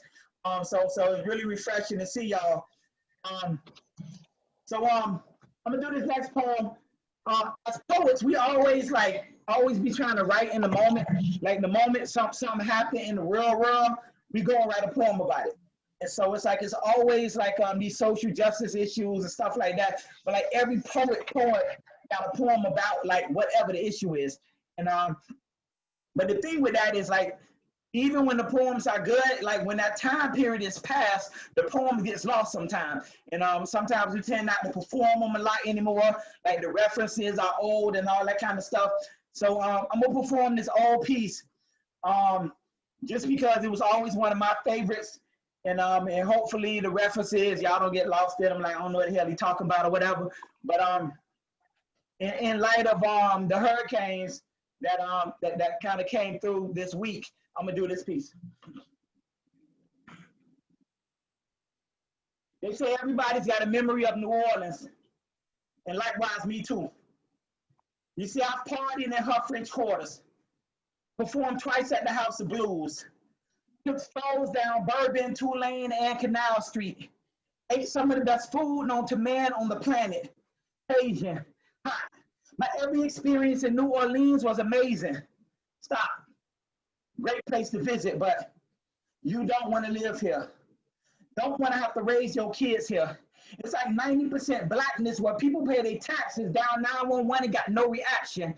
Yes, we got to look like Iraqis to get the President Bush attention. Listen, eyes ain't never seen a weapon cause more mass destruction than Katrina, Lena. Not to my own understanding during moments like these. Can't believe the government still got me writing poems like these. And I ain't saying Bush should have waved the magic wand and played hero, but his response was kind of like Martin said in Bad Boys, don't be alarmed, we're Negroes.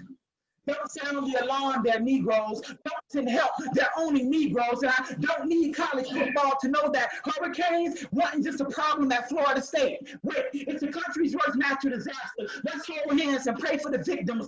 Fuck that. Let's hold hands, pray for tsunamis. Maybe that way somebody will listen when I protest the levying of taxes on poor people, because they use that money and built levees that wouldn't stay intact to protect the poor people. Streets of rivers, bodies floating with no life in them. Families and addicts on rooftops hoping with no fight in them. Mayor Nagin told them to stop giving speeches. That's only lip service. Roll up your sleeves, put in work. New Orleans is hurting. Louisiana Purchase, real estate's most profitable transaction. It's time to give some of that money back then. Back then, the whole city looked like a pot of gumbo boiling, and y'all might not have ever been a Mardi Gras, but right now, everybody's got a memory of New Orleans, and up until now, only the Indians could speak of a trail of tears that ran so deep as evacuees flee, leaving everything they own. Just old memories. Love don't live here anymore. Houston is now my home.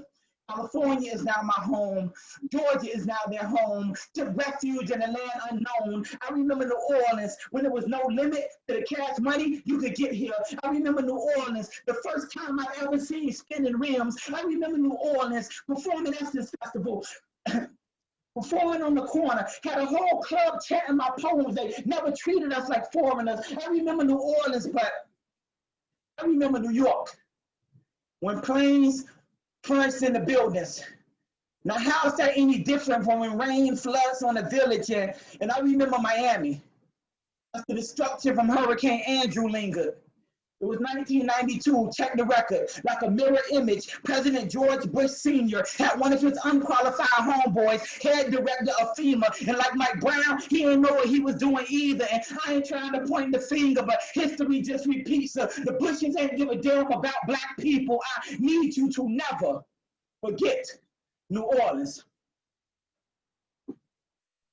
Boy, forgot I about remember that that one. piece. I remember that. Yeah, yeah. Y'all good? Amazing, man. Amazing. All You so good. Yes. Go right. ahead. So, Dopeness, like dope. whenever I do a feature, like the poems is the easy part. I'm always like worried and nervous about how, like, what I'm gonna say in between the poem. And like for people who really know me, y'all know I'm a real introvert. Like this shit I do on stage is like my alter ego. I get to pretend to be somebody else on stage, but like I be like terrified to talk to people. And so like these interludes or intermissions in between the poems, I'm always nervous. I don't want to say the wrong thing. So and yeah, I don't even know why I'm saying that right now. But Because you nervous. yeah, right. So You're doing great, brother. You're doing great, man. Yeah. So like I want to give a shout out to all like I've been doing this for a while, and so like when I left Tallahassee, I remember like Keith and Hayes and them like telling me like, yo, this poet, he remind me of you. Like he write like you and all this kind of stuff. So like all these I guess I'm like an old head with black on black rhyme now. So all the new poets was coming up, and I was hearing about them. And then like every once in a while I get to go to Tally, I see them and stuff like that. I'm saying all that to say this. Nick, you are an amazing poet. Like I love hearing you. Like you have been a breath of fresh air. Yeah, when I've been like getting on these virtuals, so I want to give a shout out to you, Nick. They were saying the same stuff about Bird. Like Bird reminds me of you, Ali, and like Bird done went on to do great things. Y'all know who Bird is. He like writing for Oprah and all that shit now. So so I again I'm rambling. So I say all that like I kind of think I did this poetry thing right. Like all the stupid shit I did in my life, I kind of like did this poetry thing right. And so I be thinking like I always ask people like what you want to be when you grow up, because like sometimes our life don't always turn out the way we expect it. And so even like I ask all people that like I know you like 83, but what you plan on doing at 91? You know what I'm saying? Like think fast, it's coming. You know what I'm saying? So I say go after your dreams, be what you want to be. You can always change what you want to be. Like Like hell, Donald Trump became president. Like Burger King is selling tacos and they let me teach kids. So like anything is possible. You know what I'm saying? So like crazy. They let me teach and we teach it from home and shit now. So it's crazy. But like in school, it's like this one hallway where I'm at. It's like me and the other crazy teachers. I think they sent all the kids there because they don't think they're gonna graduate, and it's like y'all deal with them or something. And we be cursing in class and all that shit. It's crazy. But we can't curse online no more because they be recording. Anyway, so I'm gonna do this piece. The craziest thing is he doesn't even know this poem is about him.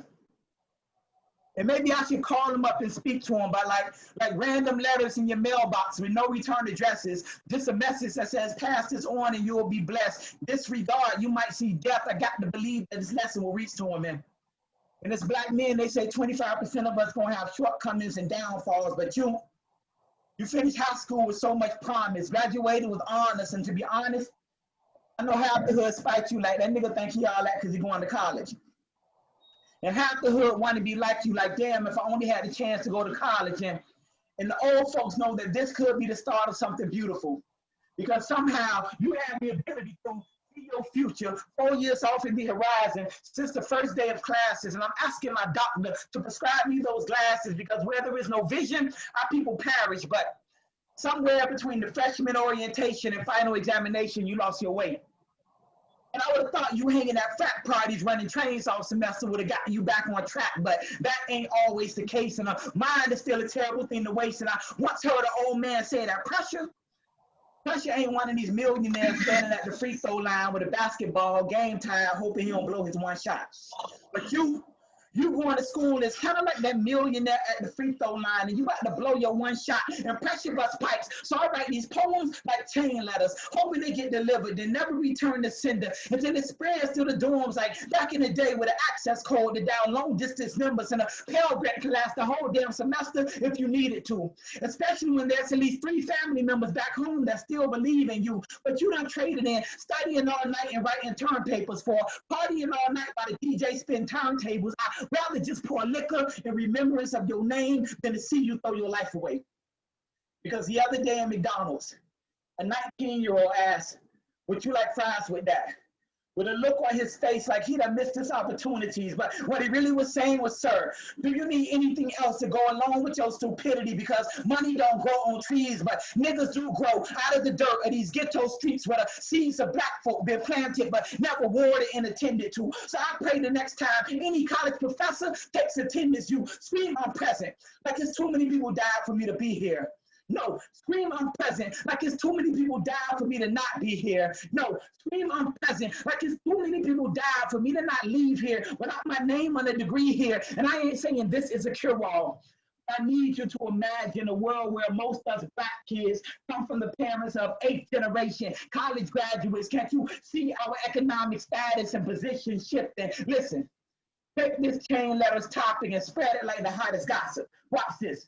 Black man goes to school, gets degree, gets job, bottom line, he can take care of family. Understand it, see, someone has to be the first in every hood to go to college, please. How else could there be anyone else to follow in the footsteps if there is no one else to lead? I don't give a damn if you had a hard time passing PE, because even the word succeeded had a few C's and D's in it, and it's true he didn't, even though this poem was about him. Yeah. Always love that one, man. Always. Dope. Yeah. Fire.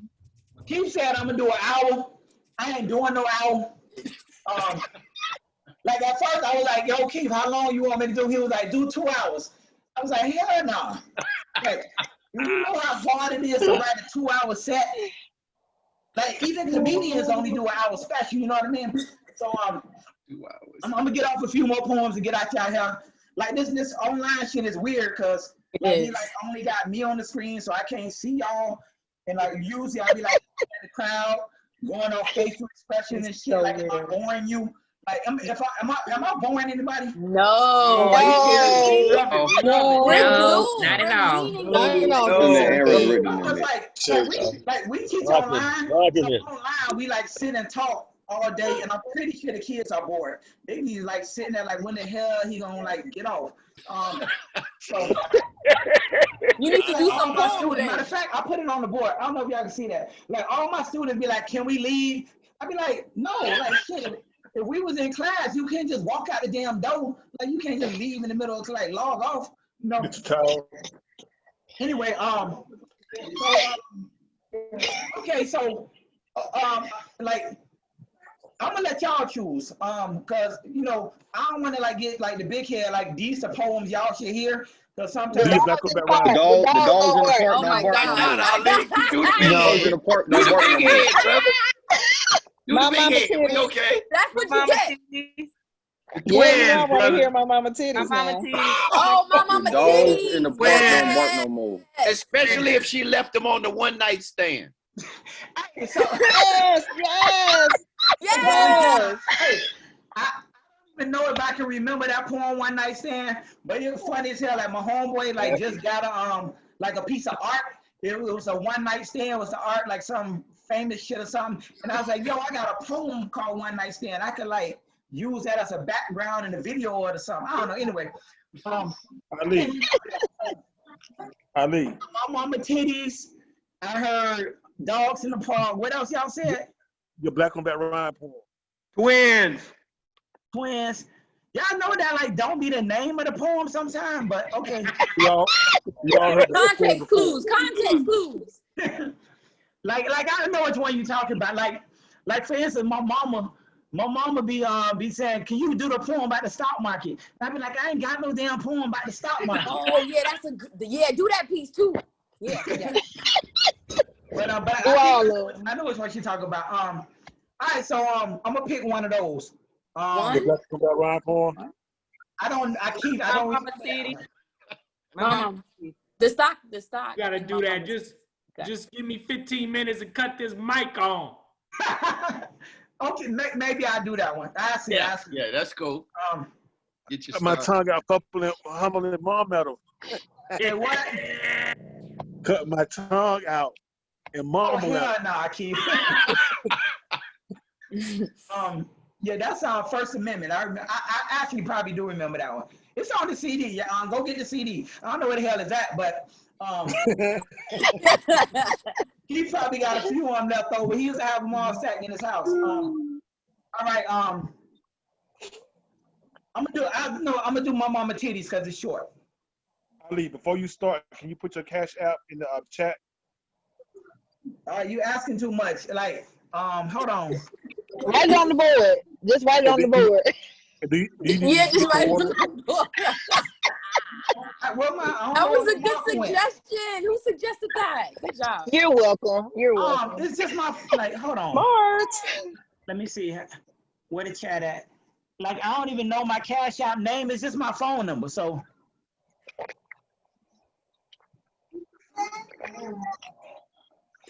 So yeah. Did it go up there? Oh shit! I think I only sent it to Keith. Hold on. Yeah, you just sent it to me. Let me do everybody. Jessica, I like that shirt. Thank you. I bought it from you. Okay, yeah. So shameless plug. That's my Cash App. So this be the part of the show where like when you perform, you like stop and like try to promote your merchandise and stuff, and you be like, buy my CD, and you lie about you need gas money and shit like that.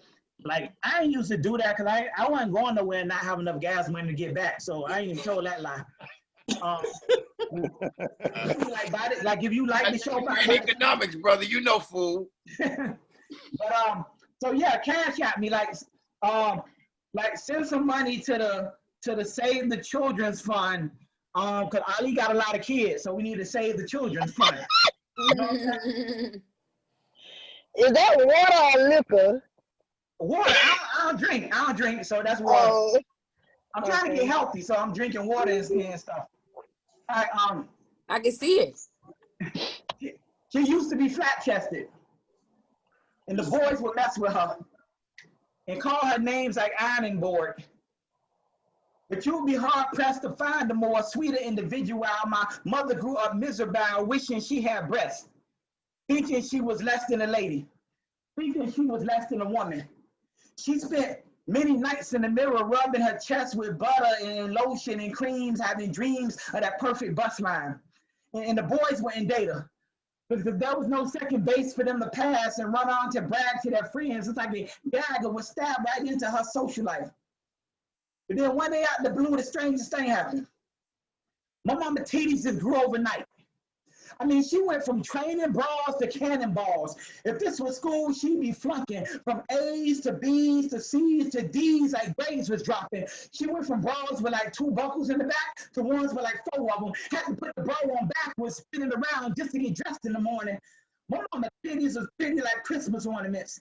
And that's probably why my daddy gave her gifts. So in the course of giving, he could get a glimpse of that blouse that would turn a frown into a smile when she wore it. My mama titties was not perfect. My mama titties was used for nursing me and 3 brothers from infancy through toddlerhood. And as the milk came out, every drop was good and could suffice hunger. Provide the nutrients of life when she breastfed. Sometimes we rest our head on her chest for comfort. And she'd say everything would be okay, but now it ain't. And how it came to be, who knows?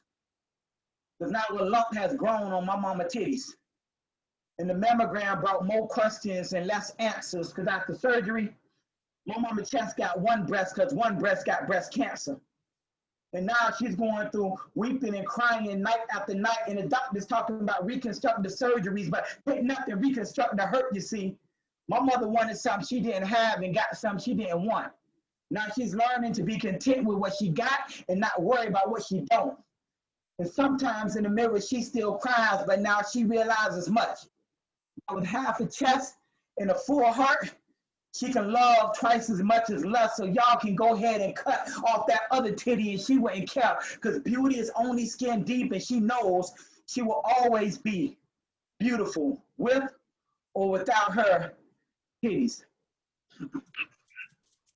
Yes. That's What I came for. I'm like sweating. I feel like I should change my shirt or something. Like can I Yeah. take an intermission and go change my shirt? I mean, I'm probably gonna sweat. And whatever is gonna make you feel more comfortable, go ahead and do it. All right, give me 1 second. Let me see. I don't even know if I got some clean clothes right here. Hold on 1 second. Oh my gosh, I love it. The more things change, the more they stay the same. Devontae, are you still ironing the parts that people see on your shirt? Yeah, of course, that's it. I don't do none of that now because I'm working. Yo, I think about you every time I freaking iron, yo, like for real. Hey, yo, while we waiting on Ali, September 9th and September 10th, another organization, we're doing September is actually Suicide Prevention / Awareness Month. We're doing a virtual show September 9th and September 10th. It's a free show. It's featuring Royce Lovett and Ashanti, the mad violinist, and poets who have poems about suicide or inspirational poems. All right. Do not get on that show and start doing sexual poems. All right. It is poems about suicide or inspiration. If you want to perform, I'll put the flyer. I'm gonna post the flyer tonight of the show, or just hit me up and let me know if you want to perform or if you know someone. All right, it's only it's 2 days and it's only 2 hours each day, so each performer has 5 minutes, so you can see how many poets it's gonna be. So if you're gonna do it, go ahead and write your poem and do it, and make sure you rock it. All right. Yes. All right. Some of us already started. Okay. How y'all doing? Hey, Ali's back. All right. I changed shirts exactly. I'm gonna probably sweat this one out too. I love it. So public service announcement, right? So like a couple of days ago, I got a phone call, and I didn't know who the number was, so I ain't answer, right? Like, you know, like we don't answer numbers because it always be on people trying to sell like a car warranty and shit. So we don't even answer those. And I checked my voicemail, and it was my doctor calling, and they was like, "Hey, give us a call, blah blah blah." I was like, "Damn, the fuck they calling for?" Right? Because I've been trying to get healthy and whatnot. So I was like, "All right, I'm gonna call them back." A couple days later, they call like every day for like 3 days, and I was like, "Fuck, they keep calling for?" Like, I ain't got no appointment till like my follow-up appointment ain't until like I think December. Man, you know, black folk, we be like Googling shit and diagnosing ourselves. So I'm like, well, they must be calling because something must be wrong. And then I'm like, well, no, I had already like did my physical. They already gave me my like results and shit. I'm good. And I'm like, damn, they don't like ran my test again and found something wrong with me. And now I'm mad because I'm like, I ain't tell them to run it again. And like, I'm just making, like, I'm going through all this in my head and I still ain't called them back yet. But then finally today, I called them back. And I'm just waiting for the bad news. Like, is it cancer? You know what I'm saying? Like I was coughing the other day. Do I got the Rona? You know? So they was like, we was calling you to let you know we had to change your appointment because the doctor was going to be out of the office that day. I was like, damn, that's it. Like, I was ready to pre-write the obituary and shit, you know? So public service announcement, black men, carry y'all ass to the doctor. Don't be like scared to call the doctor back. Sometimes you don't be nothing, you know what I'm saying? So anyway, like, yeah, that was my public service announcement. It ain't got shit to do with the next poem. So I'm gonna try to do this other poem. I might have to read it. I've made it up in like the last couple of days. And so I actually tried to write it because my memory ain't that good. And the way I write poems, like, I had made up the middle of the poem first, and so then I couldn't think about how to start it off or how to finish it, and so then I had to like come back and do that part. So that's why I wrote all this shit out. So anyway, somebody had a post the other day, and they was talking about like gender roles and like what are gender roles from, like, do gender roles still exist? Can we like just be like everybody do whatever the hell they want and stuff like that? And like our traditional relationships. I know. So side note, I want to give a shout out, shout out to all the kids.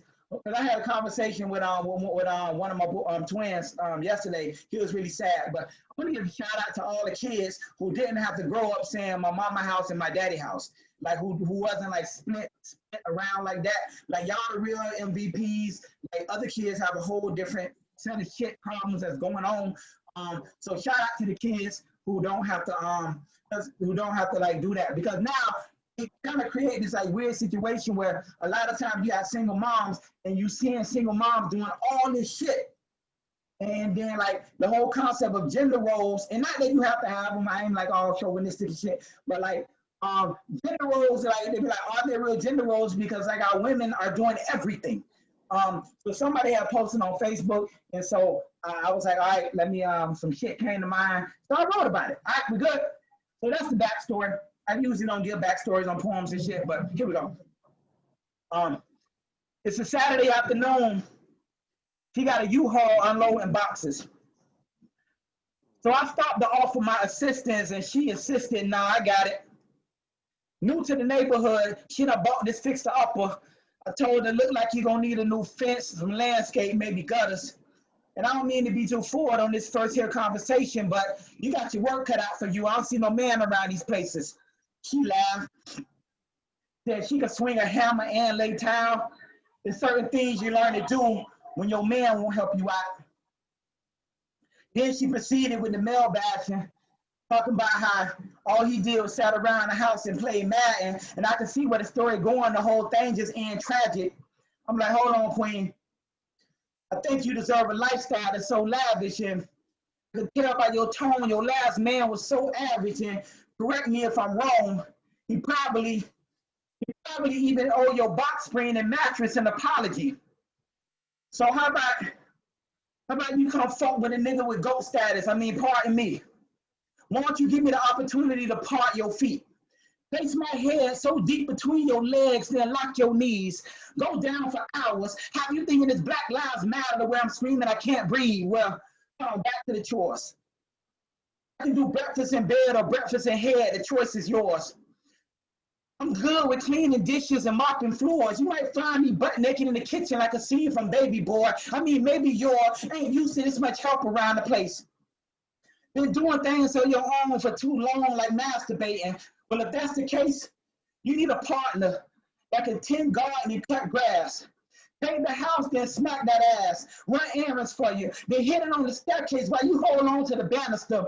Fuck around and break the railings. I think Trey Songz said it best. I bet your neighbors know my name, but you keep on yelling it. Got them jealous and shit. You got the best house on the cul-de-sac, all because you be throwing it back.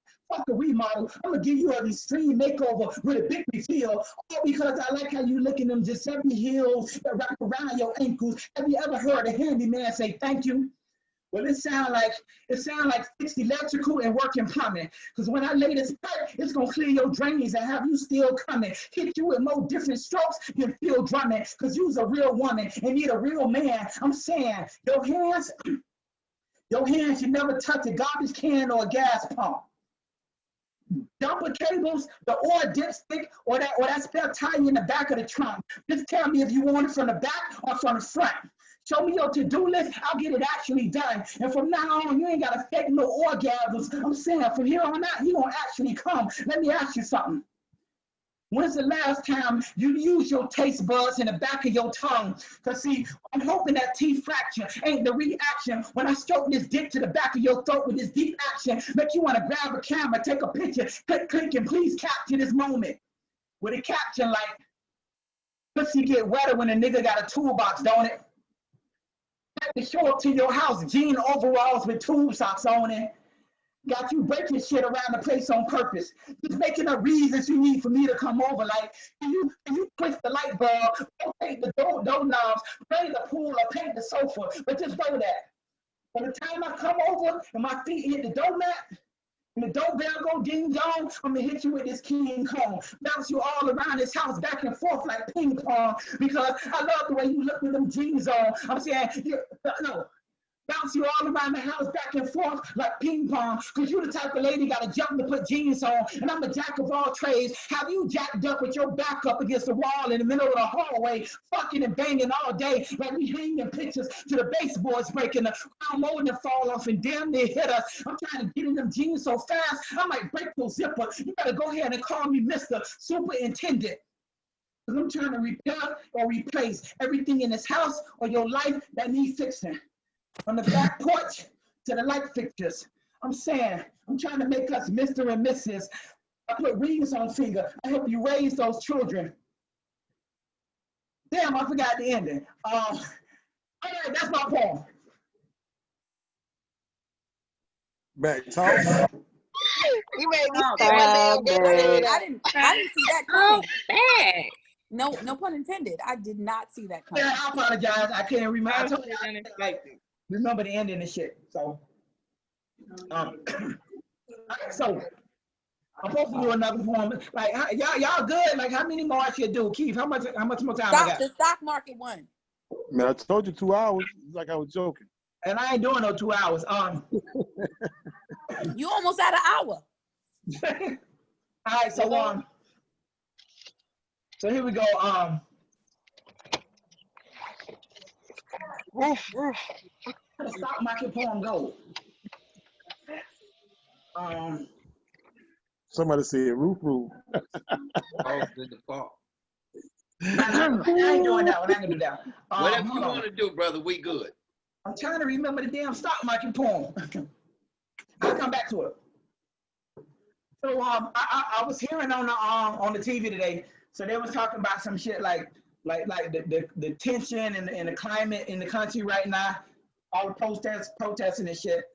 And I was like, the fuck you mean the climate and the racial tensions right now? Like shit ain't changed. It's been like this. Like this racism shit ain't new. Racism shit ain't new. I mean, like y'all got cell phone cameras and shit, so people is seeing it more. Like, you know, people are getting a little more fed up with it, but it ain't nothing new. And so and I say that because oh, I know what I'm gonna say. Sorry, I got a little ADHD, I be switching and shit. So with all of that, with all the tension, so I remember about 2 years ago, me and Javante was talking, and he was telling me about a conversation he had with somebody, and the person was like, you gotta get you some fuck you money, right? And it's like, okay, what's fuck you money? And it's like fuck you money, it's like you gotta get to the status where like shit don't matter no more, you ain't gotta listen to nobody. Like Like you ain't going to work for somebody because you have to, and you get to be on your own terms and shit. And so I was like, well, shit, I got like a couple of nigga please nickels and damn it dimes, but I ain't got no fuck you money yet, you know. So ever since that conversation, and y'all know I hustle and shit, but like I'm on this pursuit of fuck you money. Because one thing with the whole racial climate now, and it ain't nothing new now, we got to get us some fuck you money. We got to stop voting like the lesser of two evils and voting for candidates we don't want. Give us some fuck you money and put our own candidates up, you know, and get the laws we want up, you know, as opposed to like listen to the stuff they gonna promise us and then they don't do none of the shit and we still vote for them and all that. So and when you get some fuck you money, you ain't gotta worry about shit. You ain't gotta bite your tongue on shit. So I say that to say when you get some fuck you money, like you can really be, not that you can't be right now, but be unapologetically black. So I'm gonna do that piece. I'm unapologetically black, like fuck your feelings. Like you tired of me playing the race card, well I'm tired of you dealing it. Tired of you cutting the deck and stacking it against me. This country was built on the backs of blacks that look like me.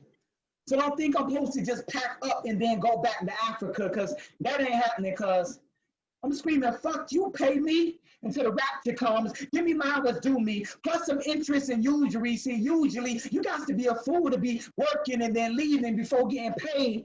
But like, I don't know, a whole damn country. Devontae said the world's richest country. Even though the country don't want me, screaming MAGA, make America great again. Translation, let's make these niggas slaves again. AKA, whips and chains can make them behave again. When they out of order, what make these trees turn live like a city in North Florida? Public hangings, time to pick a nigga. Like, what kind of strange fruit pie you bringing to the picnic, nigga? PIC, Nick, nigga. Prison industrial complex, Nick, nigga. It's big business. The 13th Amendment only changed slavery's definition. Watch this. Cocaine, that could back in the kitchen, pitch it to the children. Don't boy swing for the fences, but the government batting 1,000 on this one with mandatory minimum prison sentences. Then all hell the Clintons when Hillary said, your kids are super predators. They need to be locked up for life. And y'all still voted for the heifer. Like, oh well, at least she's better than the lesser of two evils. It still leaves you with evil. My people, listen, don't act like you ain't got a reason to be unapologetically black. Like, fuck they feelings.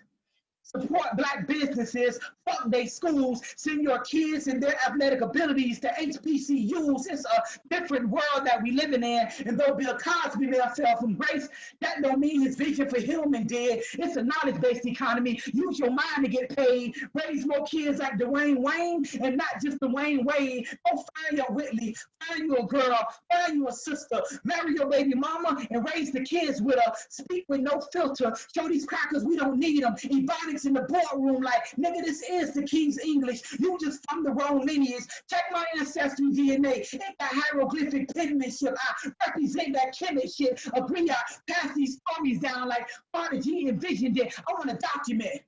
Each and single every motherfucking black accomplishment. So when our kids hear about this excellence, it won't seem so damn astonishing. I'm talking Rosa Parks on the bus. I'm a Martin Selma. I'm the black fist at the podium of an Olympic ceremony. I'm a speech from Martin. I'm the last punch of Trayvon fighting back. I'm Kaepernick on his knee, telling the NFL, you can keep your damn check on February 1st. The 28th of the month. I'm Kwame Gaines in that doorway with Mossberg Park. I'm that sister in the workplace. Afro in high heels. Calling you Keisha, Daquan, Rihanna, Janae, like you should name your kids whatever the fuck you feel. I don't care if they can't pronounce it. I don't care if they stutter. When they read it on the resume, I only care for my brothers. I'm what a 10-year-old boy could be when he grow up dreaming. Endless possibilities, no limit, no ceilings. I'm unapologetically black. Motherfuck your feelings.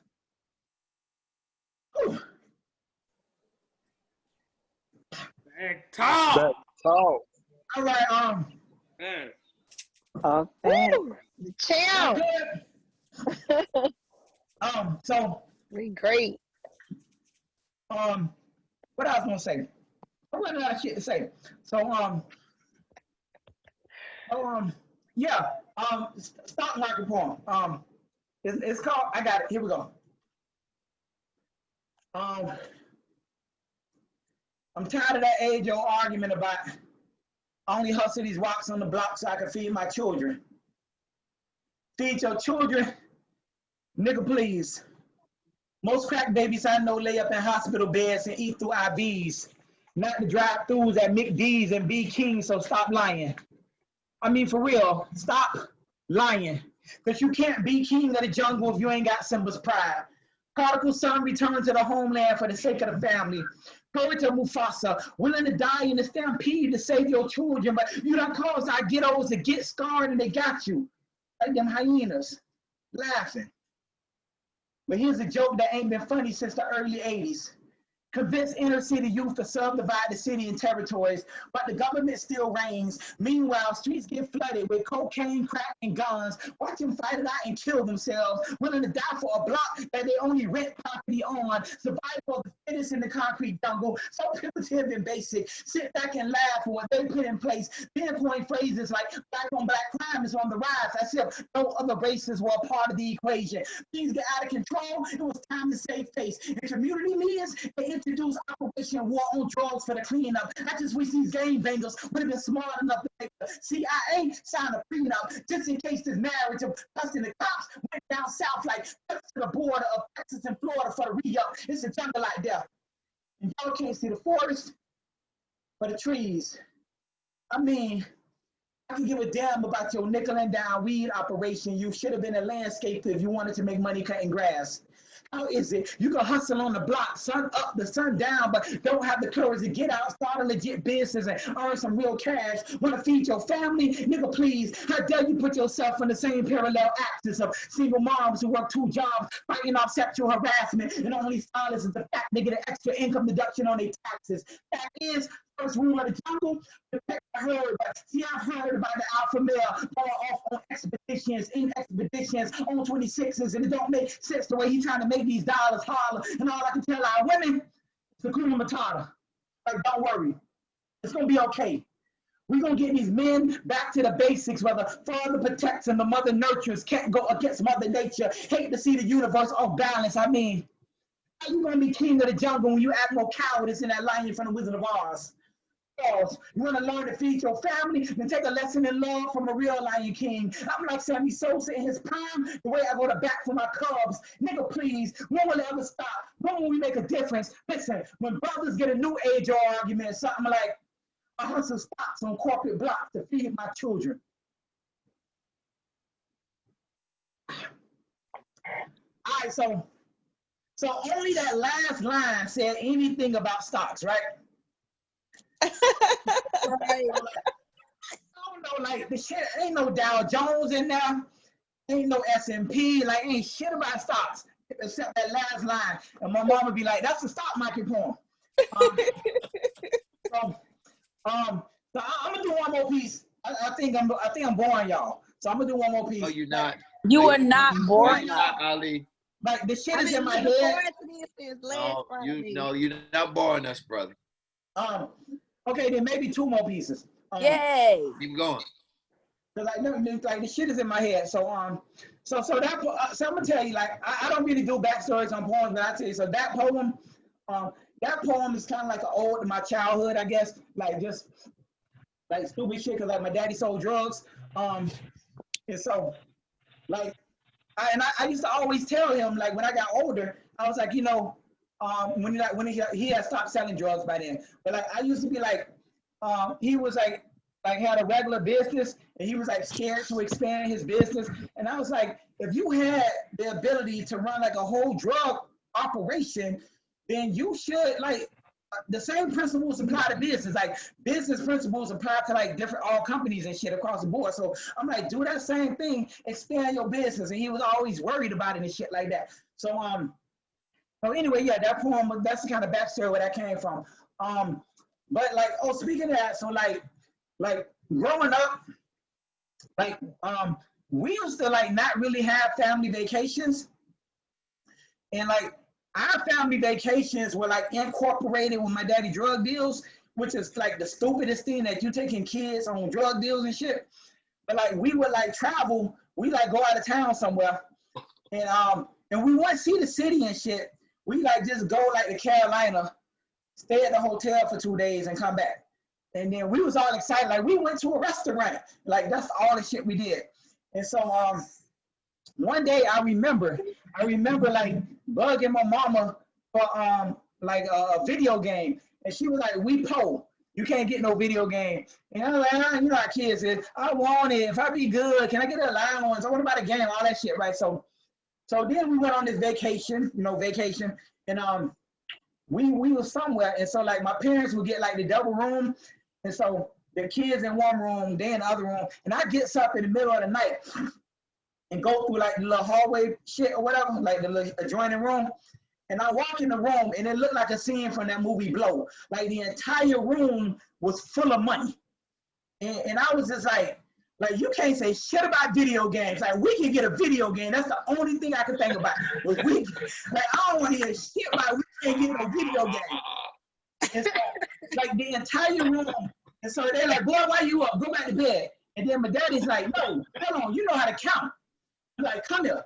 And so, here I am, like 10 years old. Probably a 10, 11 years old. And he like, you count the 20s and count the 5s and you put these in this stacks and these in that stacks. And that's like I started my career as a drug money counter, I guess. Like it's crazy as hell when I think back about my childhood. But anyway, so like this Corona shit got me thinking, like I didn't go on a lot of vacations growing up. And like Corona got us like all locked down. And my daughter be like, she want to go to the park. And I'm like, we can't go. And like, because the park closed and they like wrote this shit off here in Hallandale, like they don't even want you on there. And so, like the Corona got me thinking like shit is just more about family. Like when all this shit is over and Disney World free, like we'll go to that shit every weekend if we can. You know what I mean? Not free, but like free to go. So anyway, so like public service announcement, like enjoy your family, enjoy the things that matter. Take your kids on vacation. Like I used to like vacation with shit that people did on TV. Like we didn't really do that shit in real life. Like growing up in Florida, vacation was like snow. Like you heard that it exists, but you never seen no damn snow in Florida. So it's only like just shit other people had. So anyway, a real short poem. Relationship poem. So I don't know. All right, so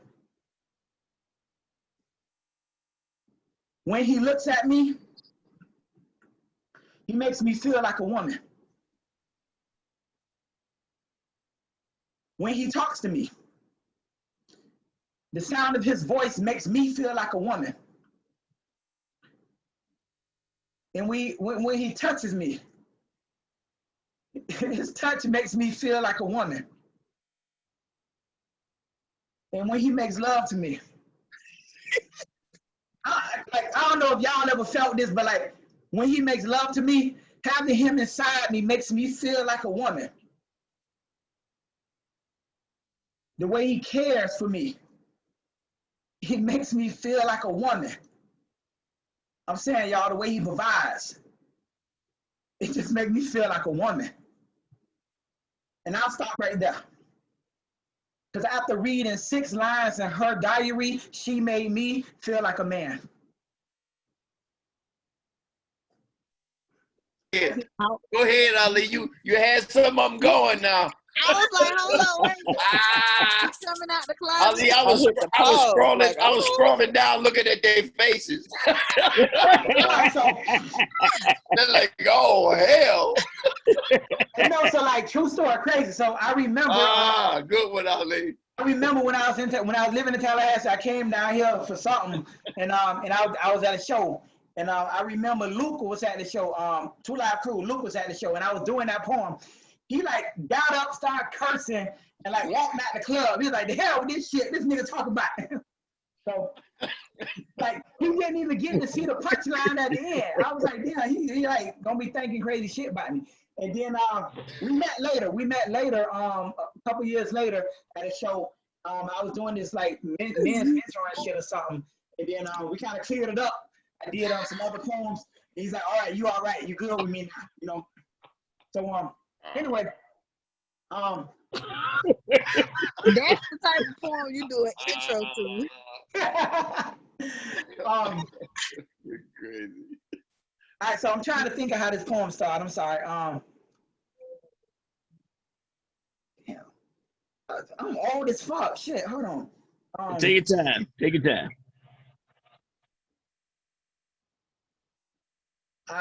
Damn, hold on. I ain't gonna do that poem because I can't think of the beginning. Damn, my Alzheimer's kicking in. They should call it sometimers instead of all, like you only remember some of the shit. I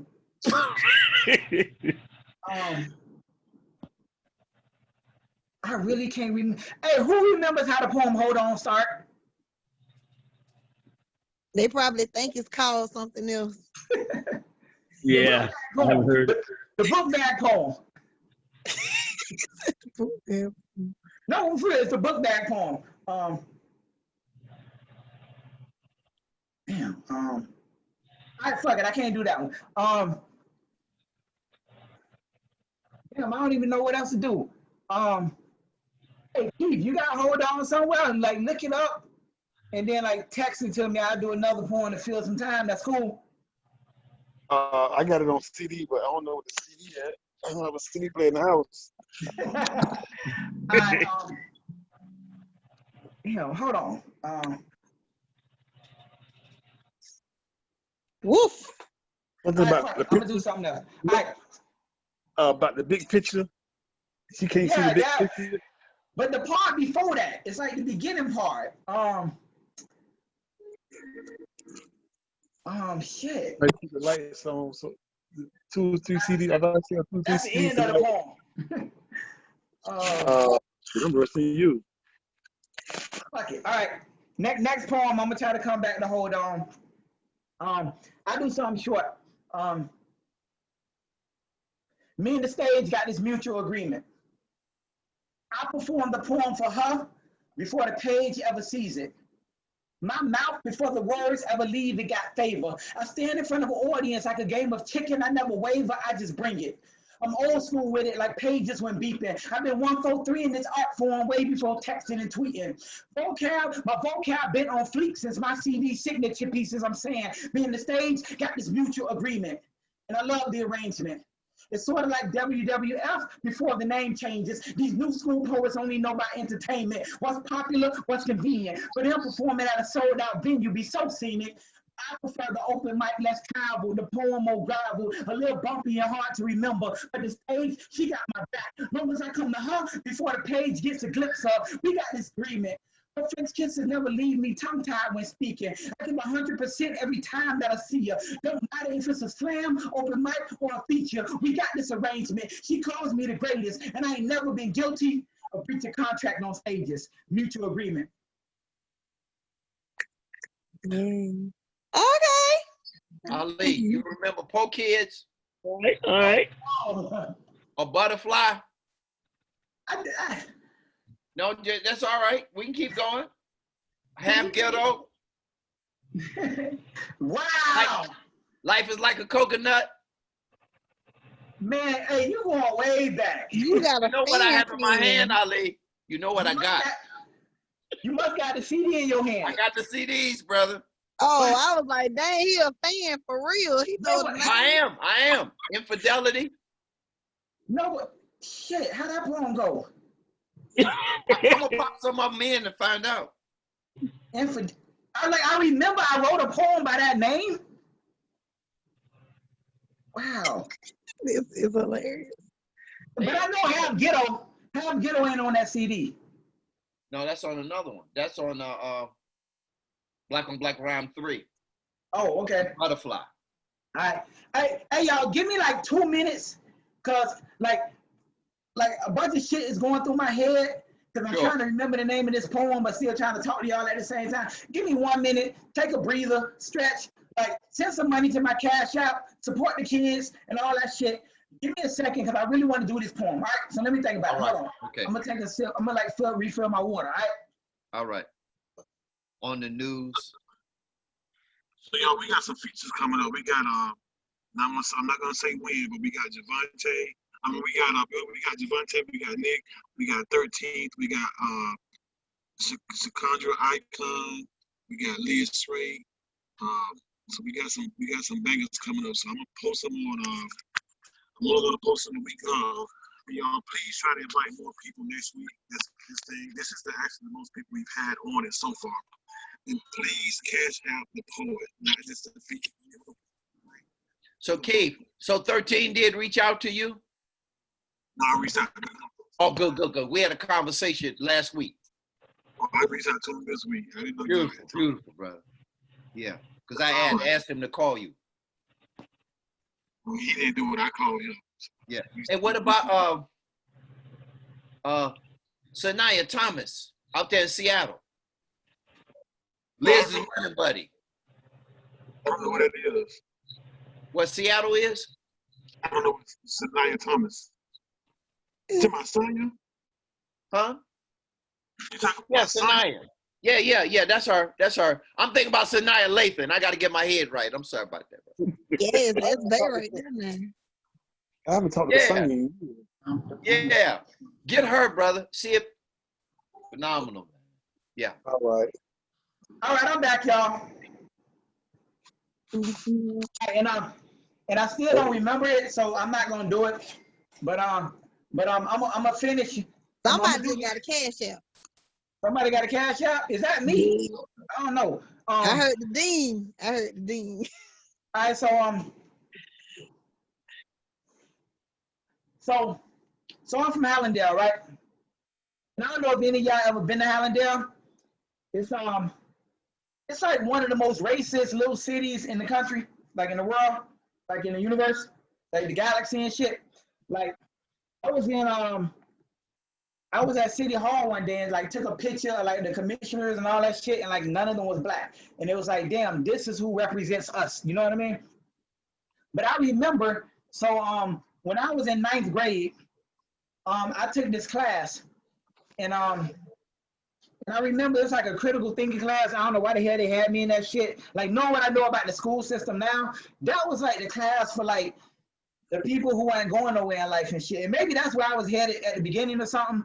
But they had me in that class. It was like a freshman. Like I was a freshman, and the class was full of like it was all mixed, and it made no sense. But anyway, so one of the things was reading the newspaper. They was complaining about how the city of Hallandale had to like rename the street.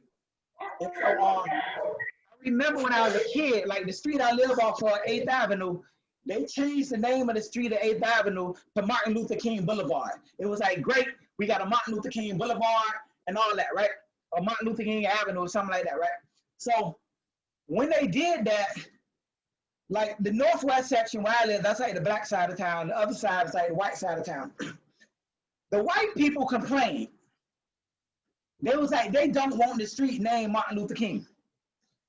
In their argument, they was like, we're not racist, but what if I have to give my friends directions to my house and I have to tell them to turn down Martin Luther King Street? My friends are gonna abandon me. Like that was literally the argument. And like this was before GPS, so before like if it was now, your friends could just get there. But like the city of Hallandale actually went back and changed the name of the street on the white side of town. So now 8th Avenue is only Martin Luther King Boulevard up until it hit Hallandale Beach Boulevard, and then it goes back to 8th Avenue. Later they went back and they changed it. I guess they realized like they was being racist too or whatever, but they changed it. So the thing about the city of Hallandale is like our little black section, we always been fighting, and this ain't nothing new. This is like every black section everywhere, and this is why we got to get some fuck you money. So we don't have to like, it's like fuck you, we do what we want, you know what I'm saying? But like every time something happened in the city, like the black side get it last. Like the city get all this bond money or whatever, the black side, it funnels to the black side last. So anyway, I wrote this poem. And my my lifelong dream, if I didn't do anything in poetry, I wanted to like perform this poem one day in Hallandale. And I had got the chance to do it in Hallandale in front of the mayor and the commissioners and everybody at like one of their big functions because they was like renaming the park, like rededicating the park, and they like was dumb enough to let me come perform, and they didn't know what I was about to say on their ass. All right, so anyway, so I always have to preface this poem because as crazy as it is, some people just don't know what the hell stickball is. So anybody ever played stickball or don't know what stickball is? I play. I know crowd what will it be is. talking, but we on Zoom and shit. So stickball, kind of like baseball, but you don't play it in the park, you play it in the street. And like you ain't got no bat because you can't afford no bat. So you have like a broomstick handle or mop stick handle.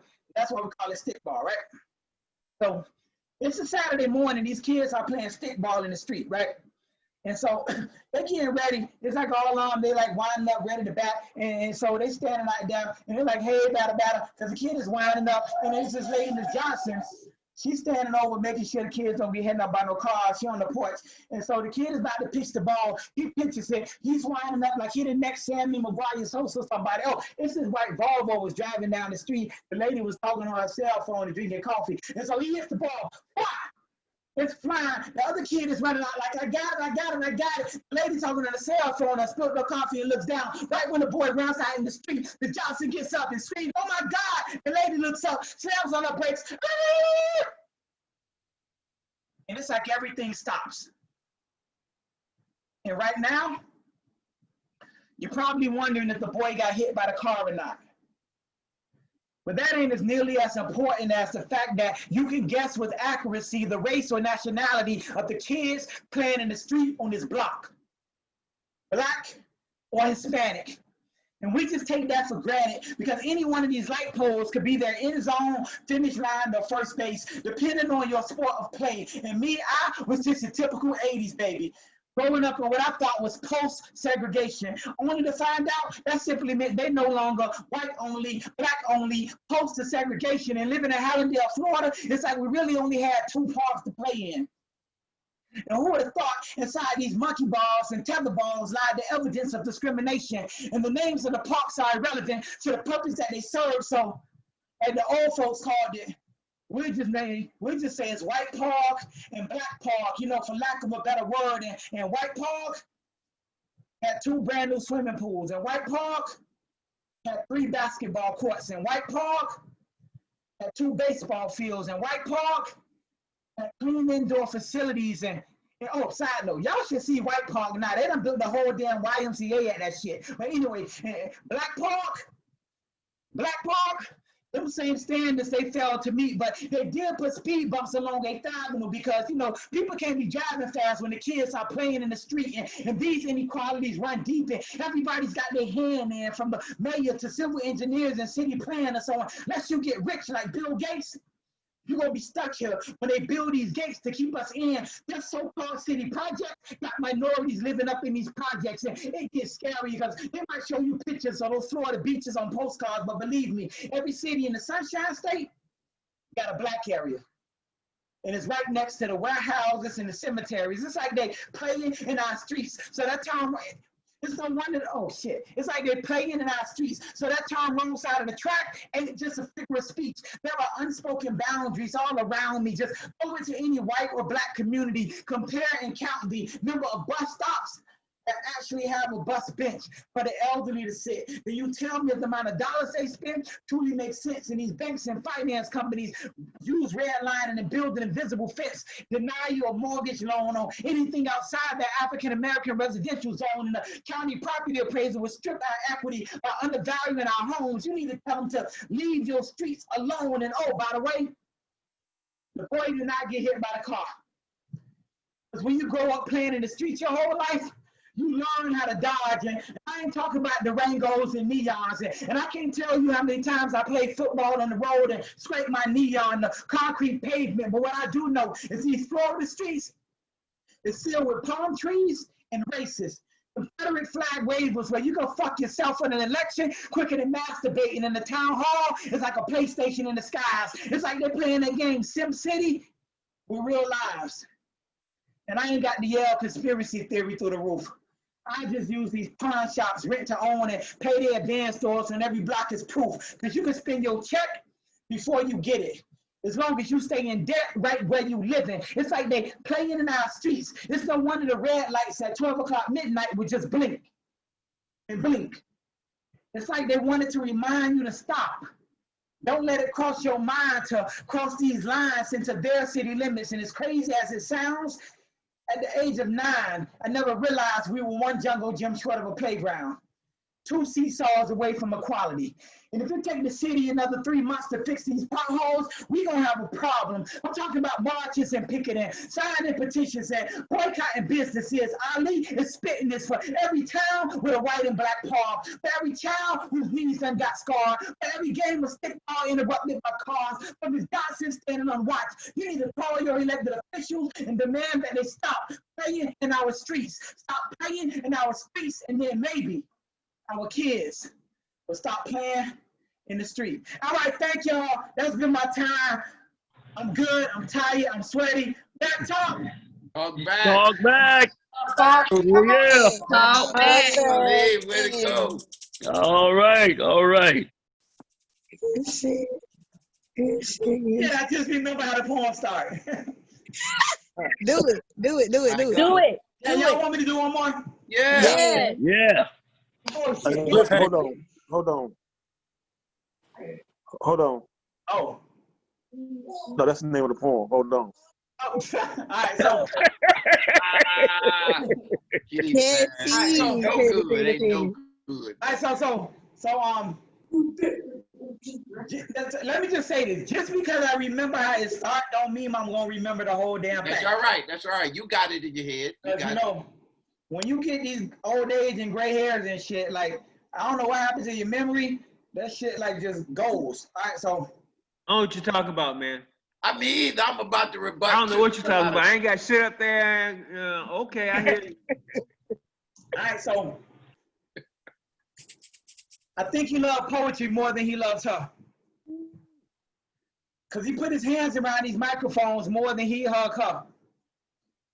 And he tries to convince himself that the reason he performs, her. And that one day the sound of his voice will pay the bills, and if she'll just believe in his poetic skills, and there's no telling what the future holds. And he won't have to work 9 to 5 in somebody's office cubicle. And for those who thought his college degree was his key and ticket to wealth, they couldn't understand. Well, hey, I'm sorry. Am I on the screen? Because I see Matthew on the screen. Y'all see Matthew or y'all see me? I see you now. Oh, okay. I'm sorry. It's like bugging me out of shit. All right. So, damn, hold on. And for those who thought his college degree was his key and ticket to wealth, they couldn't understand why his economic diploma just sits on the shelf and his resume makes no mention of the extensive knowledge on theories of supply and demand, but yet it says he's ambidextrous because he holds the mic in both hands. He's right for a slam.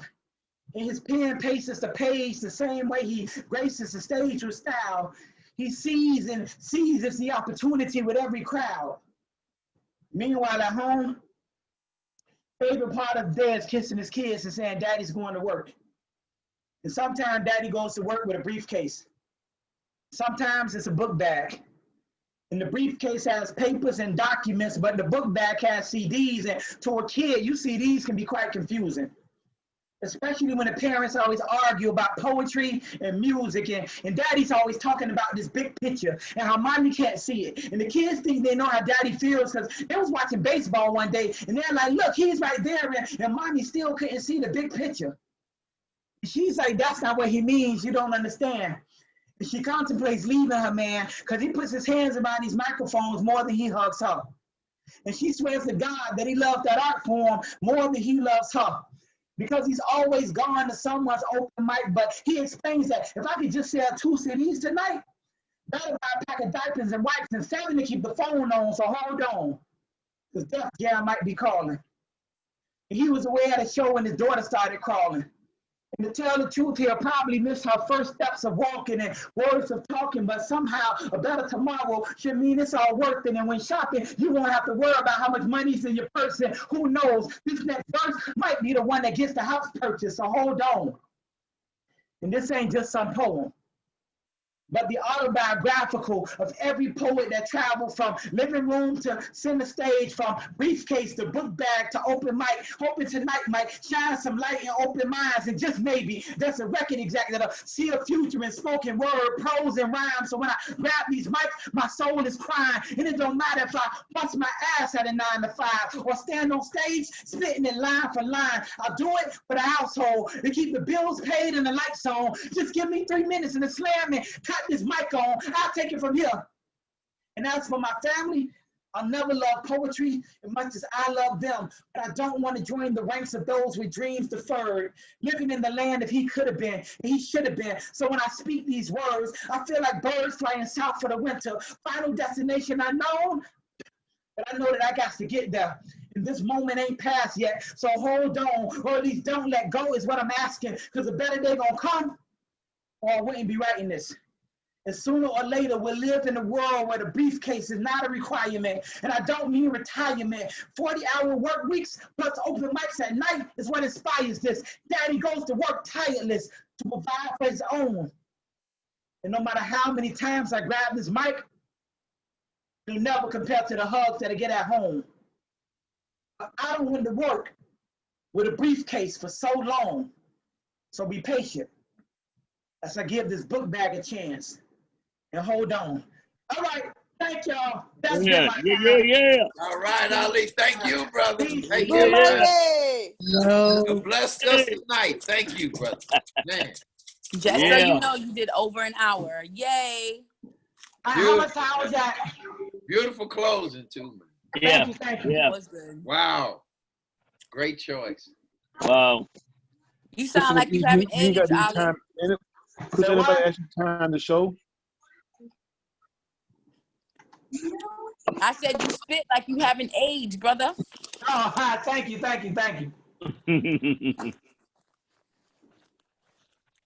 Yeah, please bless his cash out. Hopefully we can get his CD somewhere soon. And y'all don't forget we have the Suicide Show September 9th and 10th. If you want to participate, inspirational or suicide poem, let me know because the spots are filling up. And next Friday we'll have another feature. I'll post it Sunday who the feature is going to be. Keith, would you put my name on that list for that show? I've been writing already. I got you. Thank you, sir. And y'all, please help people register, get them to register to vote and go vote. Vote does matter. Yeah. It does. And that's how I got the job I got now. Helping somebody get in office, so I know it matters directly. Oh, Keith, you got a real job. I do.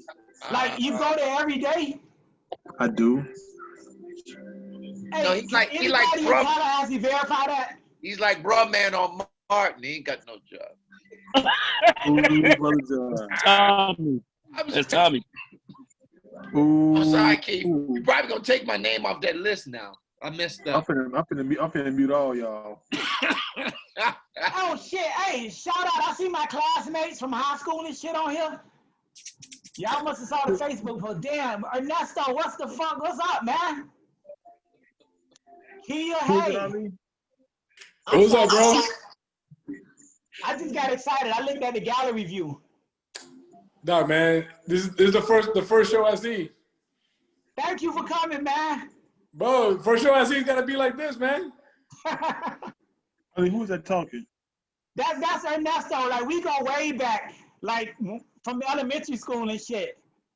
What's his name? Ernesto. Oh, Ernesto. You know how I met Ali? How?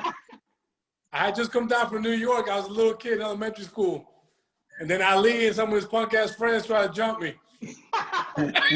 Yeah, that's Ali. I held my own. I did all right. I know you had to school them, brother. No way, man. They tried to show. rough me up because I came from New York. I said, man, I ain't gonna back down. Yeah, we heard that. New York.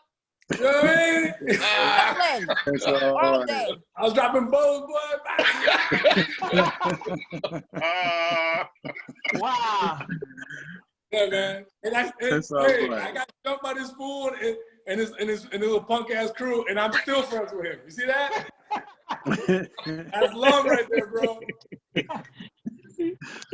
Ali, you gotta put it in the book. That's too funny, man. I don't think that story is true. Man, I remember Vanessa had no respect for him. no. love for him. The walnut. Get some of this. Yeah, man. Oh, that's funny. All right, Ali, man. Good seeing you, bro. Hey, same to you, man. All right, brother. Yeah, we finna close out on that note. Thank y'all for tuning in. Ali, you did an excellent job. Y'all please bless this cash app. Ali, This you the killed longest. This the longest feature we ever had virtually. I love it. It was like 2 features in about 2.5 features in one. It was what we needed. Yeah, but that was good. That was great. You see to do all the poem level. You still on that? You did most of them. Yeah. You hear me? Key Boy, it's so nice to hear from poets from like the original days, if that even makes sense. But you know what I mean. We need Hazel to feature. I'm working on it. All right. I'm working on it. If Hazel comes, somebody got to hit the lights. Like, he keeps turning off lights in my life. Yes. We have to have a blackout plan, yeah. Hey, is Jasmine still on? Rubik's Cube, you still on? No, she gone. Hey, but thank y'all for tuning in. Y'all please spread it. Let's make this thing bigger and better. Yeah. And if y'all not part of the group, please join the group Black on Black Ryan Poetry Group. Also, please donate to Tiffany Baker 2020.com campaign for Judge. If y'all got any other people who need to be supported, need help, I don't care what city it is. I mean, we got to do it one by one. So let us know, educate us on them. All right. All right. Thank y'all once again. Right. Be safe, Ali, everybody. thank you Hey, so Brother much. Don, how you doing? Thank y'all. It's great to see everybody. Yeah. Bless us, Ali.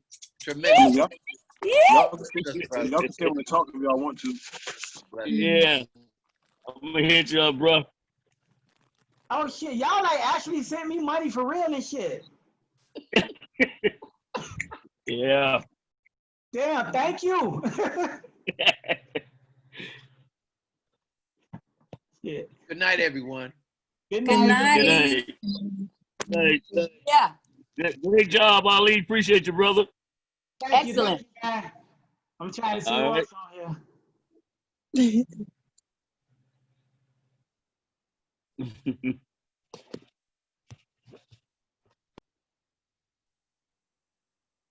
All right, y'all. Everybody take care. I'm gonna log off too. Thank you. Hey, what's up, Crystal? I think I see Kia name on here too. Vondrell, you still there?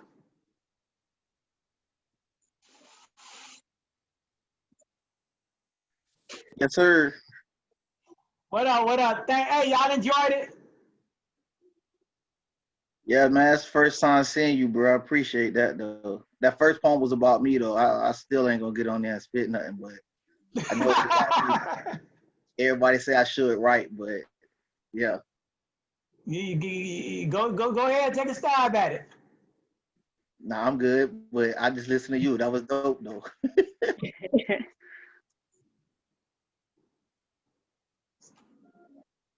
Ali, how far are you from Coral Gables? What's called Gables? Like 40 minutes, 30 minutes with traffic, depending on what time of day. I'm gonna be down there in a couple of weeks. I'm gonna text you when we get there. Okay. I'm just flying straight into there. Okay. Yeah, if it's like midday in traffic, it might be a damn hour and a half over there, but. Oh no, we'll be there from the 16th to the 25th. Okay. Sheesh, see, I'm not about that traffic life. I'm a small city girl. I'm like, what? Hour and a half? What the hell? It just depends how traffic is. South Florida crazy. It is. It's terrifying.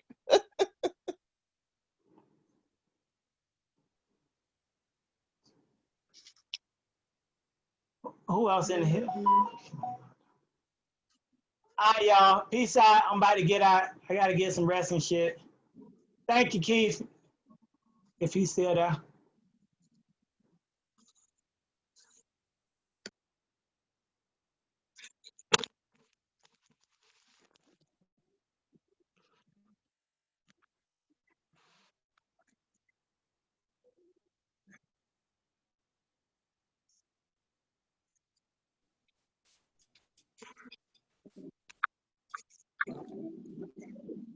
Patrick, it's over with. Oh, he got off. Ali got off. Yeah, he just got off like 5 seconds before you got on. Okay, because he told me. Okay, cool. I was on there, but he told me to jump back on. Oh, did you call his stuff? Yeah, I called. Yeah, I called it. All right. Cool. All right. Thanks for tuning in. And All we right. do this every Friday. All right. All right.